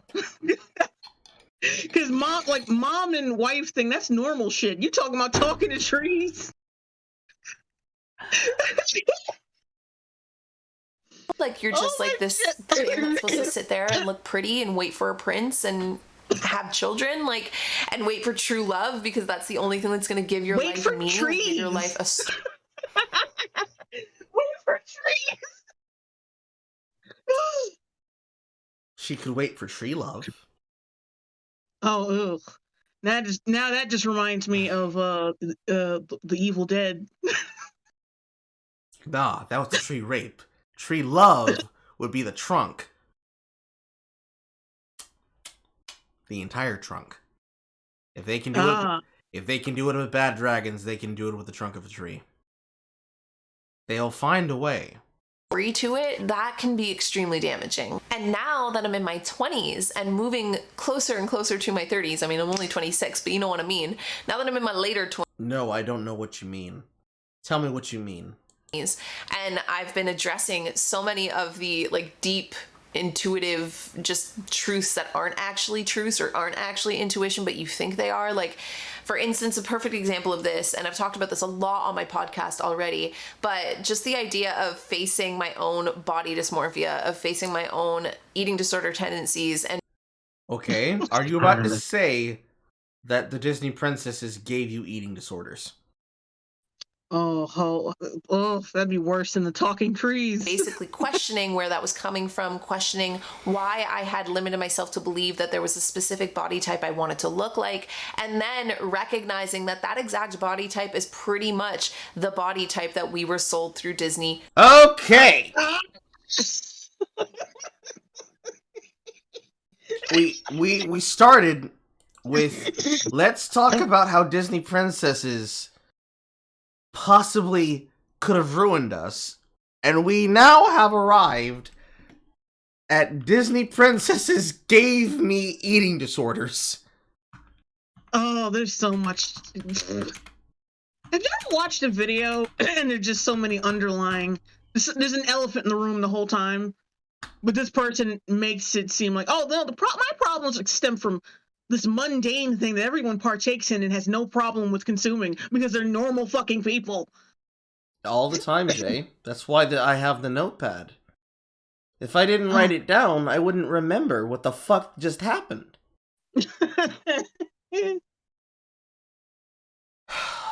It's like comedy, like it's like a comedy skit. My parents were horrible, but you know, it's the fucking Disney movie's fault. Disney could never do me wrong. M-I-C K-E-Y. Princesses. And she's just like vomiting as she's singing the song. Yep. Anyway. Unique body to look like, proportions and sizes, and just this like exactly what we've been talking about. It was exactly what a Disney princess's body looks like, and it makes you question how deep it goes, because again, like, I love wearing makeup. How deep does it go? Please tell me how deep it goes. I love playing around with like my hair and things like that. But then again, it makes you wonder. I'm like, oh, like we all wear lashes. We're all trying to make our lips look bigger. Like we're all trying to like accentuate tinier waists, and like bigger booties and like perkier boobs. Like, is all of that. Now, is she describing a Disney princess or is she describing urban fashion? You choose, Chad! Because what I heard was I wanted to look like a Disney princess, but society told me I needed to look like a black woman. Because unfortunately, if you extrapolate this out long enough, that's what she's saying. Why aren't there characters that have more fuller body types? All of the characters that we're looking at, with the exception of Tiana, are all of this thin meta. We don't have any real women who have meat on their bones. But also, we're interested in making our lips fuller and making our butts bigger. If she's not talking about a Latina, she's talking about a black woman. Hello, Jay's sister in the background. That's my other sister, not Sydney, not the one who thought you were white for a split second. Whatever would have given her that idea. If you would use your real voice, maybe. I don't want to sound like Cajun Ganondorf. Well, you're gonna have to. No. One of these days. Get me Be angry. yourself. Get me angry. Get me angry enough. Get me angry enough. That's yeah, when you get here, I'll just have to slap you a few times. See, you say that, and you think I'm not going to enjoy it. What? There's no what. You heard what I just said. Yeah. Why? No, I want to hurt you. I didn't hear something that made me not want that. What? All right, I'll just kick you in the balls then. Woman, do you know how many people have tried that and it doesn't work anymore? Oh, is your dick pulverized? No, it's not pulverized. Pain just brings me it's just an abject amount of pleasure now. What? There is no what. Wait, so you're into cock and ball torture. Is that what I'm hearing right now? You can't hear it, but I'm nodding at the screen. It got real quiet. I'm nodding It at the got screen. real quiet. I'm just nodding at the screen. Somebody clip this, please. Like his editor, whoever, clips this shit. It doesn't have to be clipped. It doesn't have to be clipped. This has been open knowledge. I'm a very fucked up person, Jay.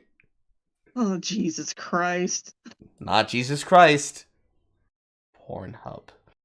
Coming from when we were young, being shown over and over again the same repetitive body frame and proportion sizes that we are now we don't even realize we're doing it. We just think that that's the norm. These princesses are shown to literally be flawless, to literally, like, to be naively flawless. They're not real!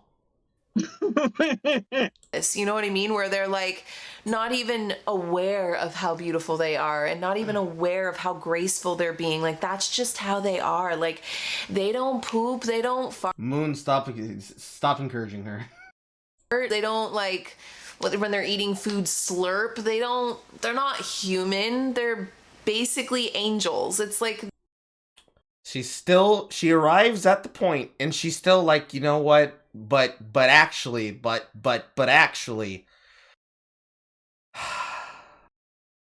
Please let this be a unique talent of white women. That this level of delusion of trying to compare yourself against a fictional creature doesn't reach outside of the white gene. Could it be bred out of existence? Who knows? It's like the pre-programming of childhood leaning into the later teenage programming of Programming of childhood leaning into the adolescent programming of early adult development. Yeah, I'm gonna have to say nah. Cap. Victoria's Secret angels and Cap! There is no fucking way that Disney princesses lead to the Victoria's Secret pipeline.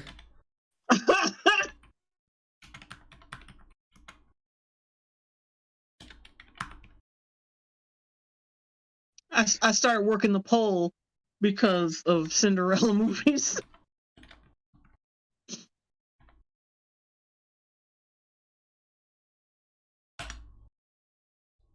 That is some cap if I've ever fucking heard it. literally just thinking that these people are angelic, that these women are angelic, and that we then as women need to be angelic, that we then as women need to just be gracefully naive, to be good little girls, to not talk loud, to sit around and cry and be a damsel in distress and wait for these princes. Again, these are not things that you need to do. These are just skills that are very useful for getting your way should you want to use them. And it's not other people telling you that, and it's certainly not Disney telling you that. It's society subtly telling you that, especially every single time it's used in front of you in terms of telling a story. Because that's how storytelling works. It just happens to be, in this case, that's how storytelling was told back then. In this case, it's no longer stories that are being told to you by a monopolistic company that eats everybody's copyright. It's being told to you by your best friend over Snapchat as they explain what they did to get that ring. Or what your friends were gonna do and what they weren't gonna do to get you to give them what they wanted. You're blaming a lot of things on people that have no responsibility in your life to tell you these things instead of putting the responsibility on yourself. That would be triggering as fuck if it wasn't for the fact that I've already written this woman off as delusional. That our love is meant to change men and, bring about... Well, it's not necessarily your love that can change men, it's just support and care that can change anybody. But especially men, considering that all you really have to do is give us one compliment and we'll hold on to that for 10 years. Even if the compliment is a joke, like nice cock. Somebody looked in my direction! They didn't immediately spit on me and throw their fucking plate! Magic to the world, and it makes you question all of these things. These princesses, they're like always ignoring their rationality. They're not ever really thinking logically. They're always codependent on something or someone, even if it's an animal. And like there are some badass Disney princesses. Like I thought Mulan was pretty badass, but even still, it's like it's shown that she's unable to keep up with the training of the other men. It's just like no. Oh God! Oof. Liar. Yeah, for one thing, she does eventually keep up, but like as it stands, she is a woman. She's not as strong as dudes, and she's been like not athletic her whole life, most of her life. So yeah, sorry, but yeah. We're sorry that Mulan did not have the strength of an average Asian twink. Movies. I just feel like women were represented in almost all of them to be weak, to be passive, to kind of be a little reckless in a way that they don't really kind of value their own life, or that they are able to see past warning signs or red flags that in real life would be really important not to see past. That these women are only capable of looking in the mirrors and brushing their hair and doing chores and, calling upon magic. That it's normal to spend your life... little thing? Which I'm still stuck on which fucking princess is she talking about calling on magic casually to do their fucking chores?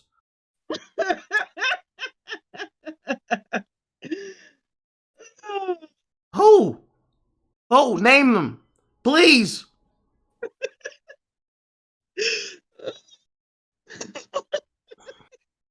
I guess she means when Cinderella got all those fucking birds and mice to help her out with her chores, but that's not magic. I mean, it is peculiar that she can talk to animals, but I don't know if that was magic or anything. Next thing you know, this bitch is about to say, "Ancestors, here's my plea." It was actually black magic to get people to help them from beyond the grave. And then at that point, we're gonna need an entirely new Louisiana-based princess, because it's certainly not Tiana.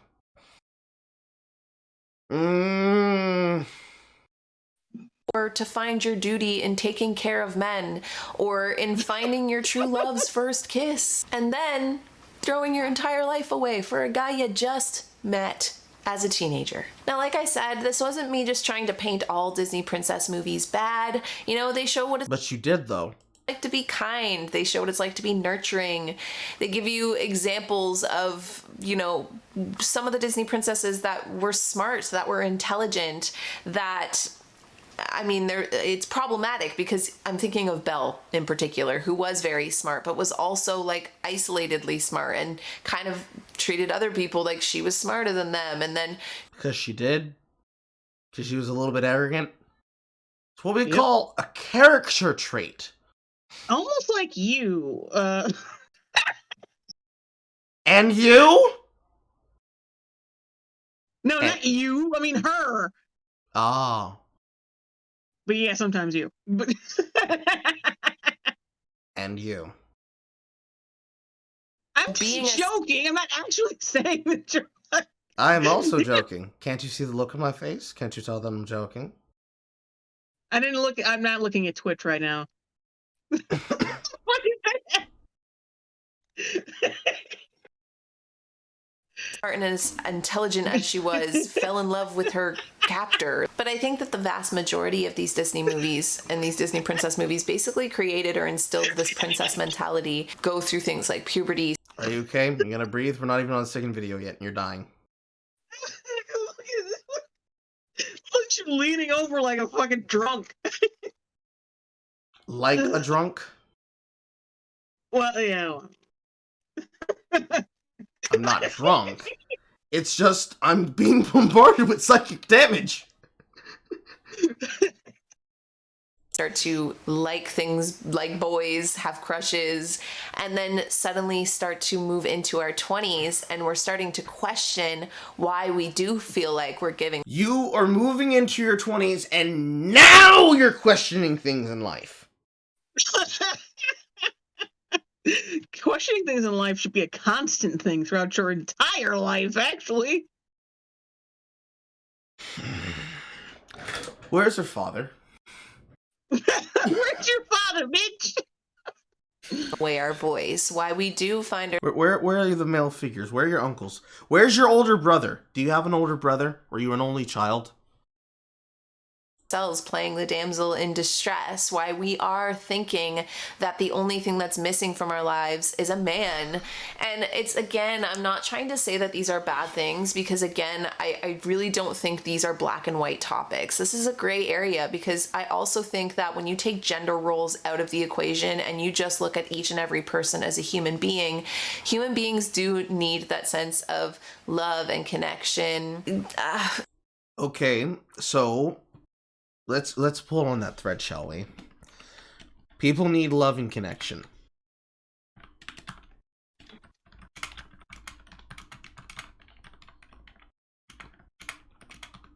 But princesses just throw their lives away on men they just met.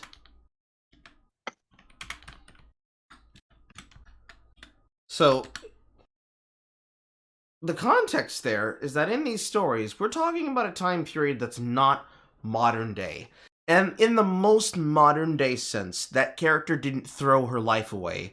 She literally took her life and said, listen, I'm going to work this shit out. And he used his money to make her dream a reality.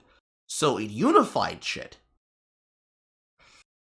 In that sense, there's no fucking way that you could claim that these two things can be or should be mutually exclusive, because they are gray.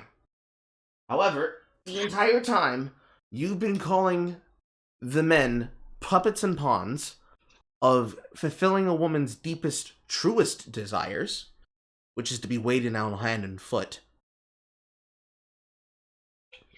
And that this also means that actually, for a woman to truly receive what she needs to be desired by one of these men that will complete her.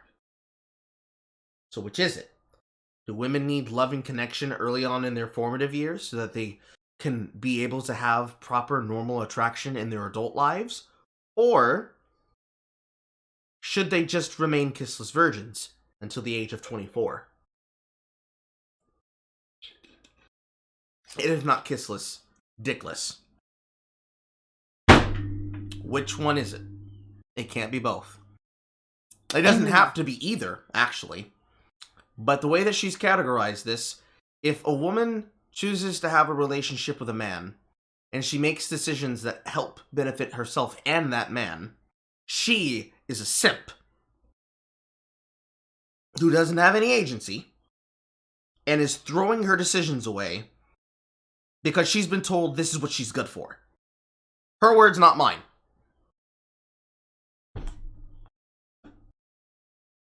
You know, it's just like I'm trying to basically say that there's nothing wrong with wanting your Prince Charming, with wanting to be in love, with just wanting to like I said, be a stay-at-home mom, or to be an artsier girl, or to be a girl that likes to wear lashes, or I don't know, like wear big gowns and dresses and such, and like to embrace that side of you, to embrace the truth in you. If that. What is the truth of wearing a fucking dress? That's not rhetorical. What's the truth in wearing a fucking dress?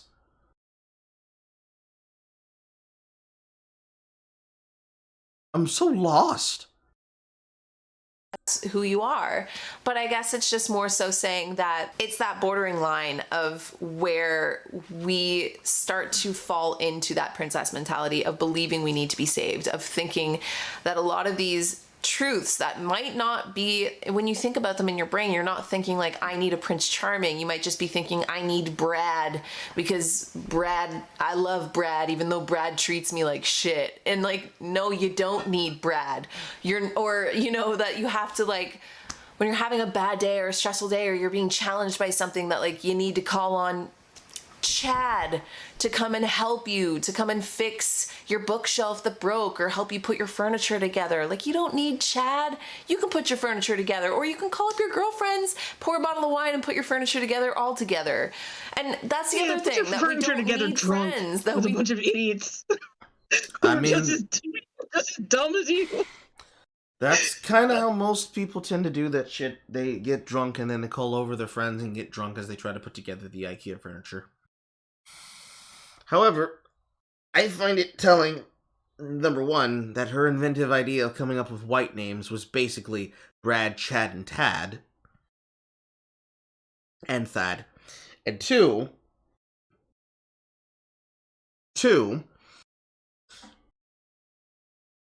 how do I even begin to describe that sentence? There's a lot of bullshit I had to unpack there. The bullshit per sentence ratio was very high. One, the truth of wearing dresses, I'm still stuck on that. Two, you don't need to be codependent and call on a man to solve your problems. You're halfway to a correct choice, but then immediately followed up behind by, well, why don't you call your girlfriends over? Well, this goes back to the thing I just said.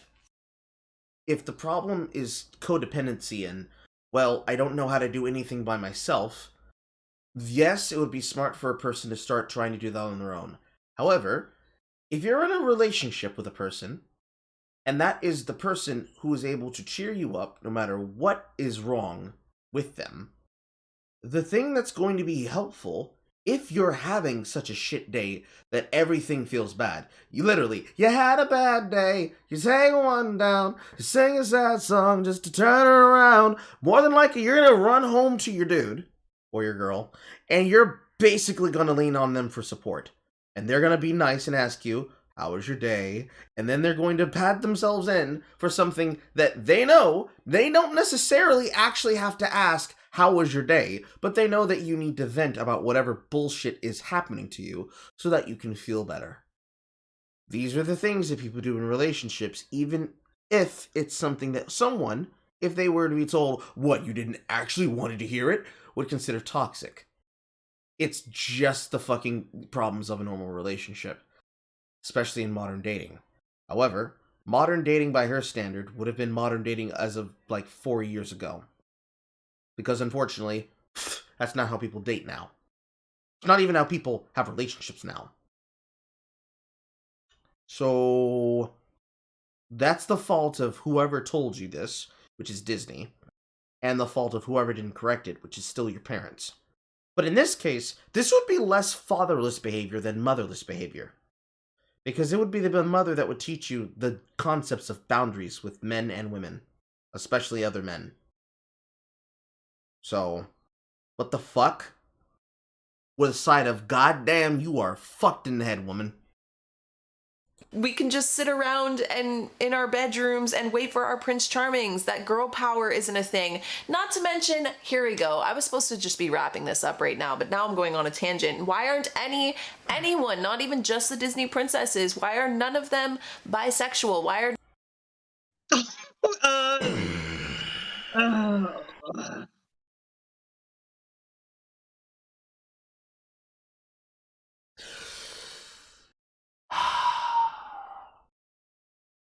I can't stand it when weird adults start like, what? Like any of these teen, basically child characters gay. Why aren't they gay? Why can't I project my adult romantic feelings onto these fucking teens? This is weird. Now I'm just being reminded of Once Upon a Time. Being reminded of Once Upon a Time and all of its shit bullshit. And how fucking hard they try to force characters to be gay.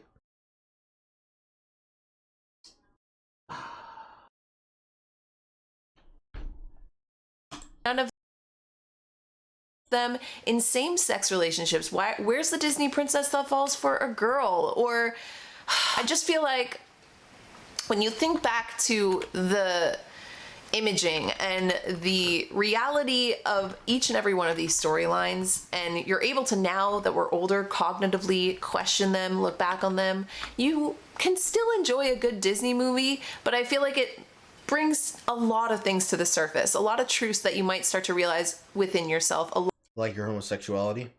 of times you may have, as a woman, fallen into that princess mentality trap and thought that you needed to be this pixie little princess More like Pillow Princess.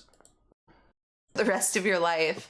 And I think that noting that and becoming aware of that is really empowering, because then you can still, like I said, watch the Disney movies if you want to watch them without buying into their storylines or their truths. So there you guys go. Would you call the plot of a story its truth? I certainly wouldn't.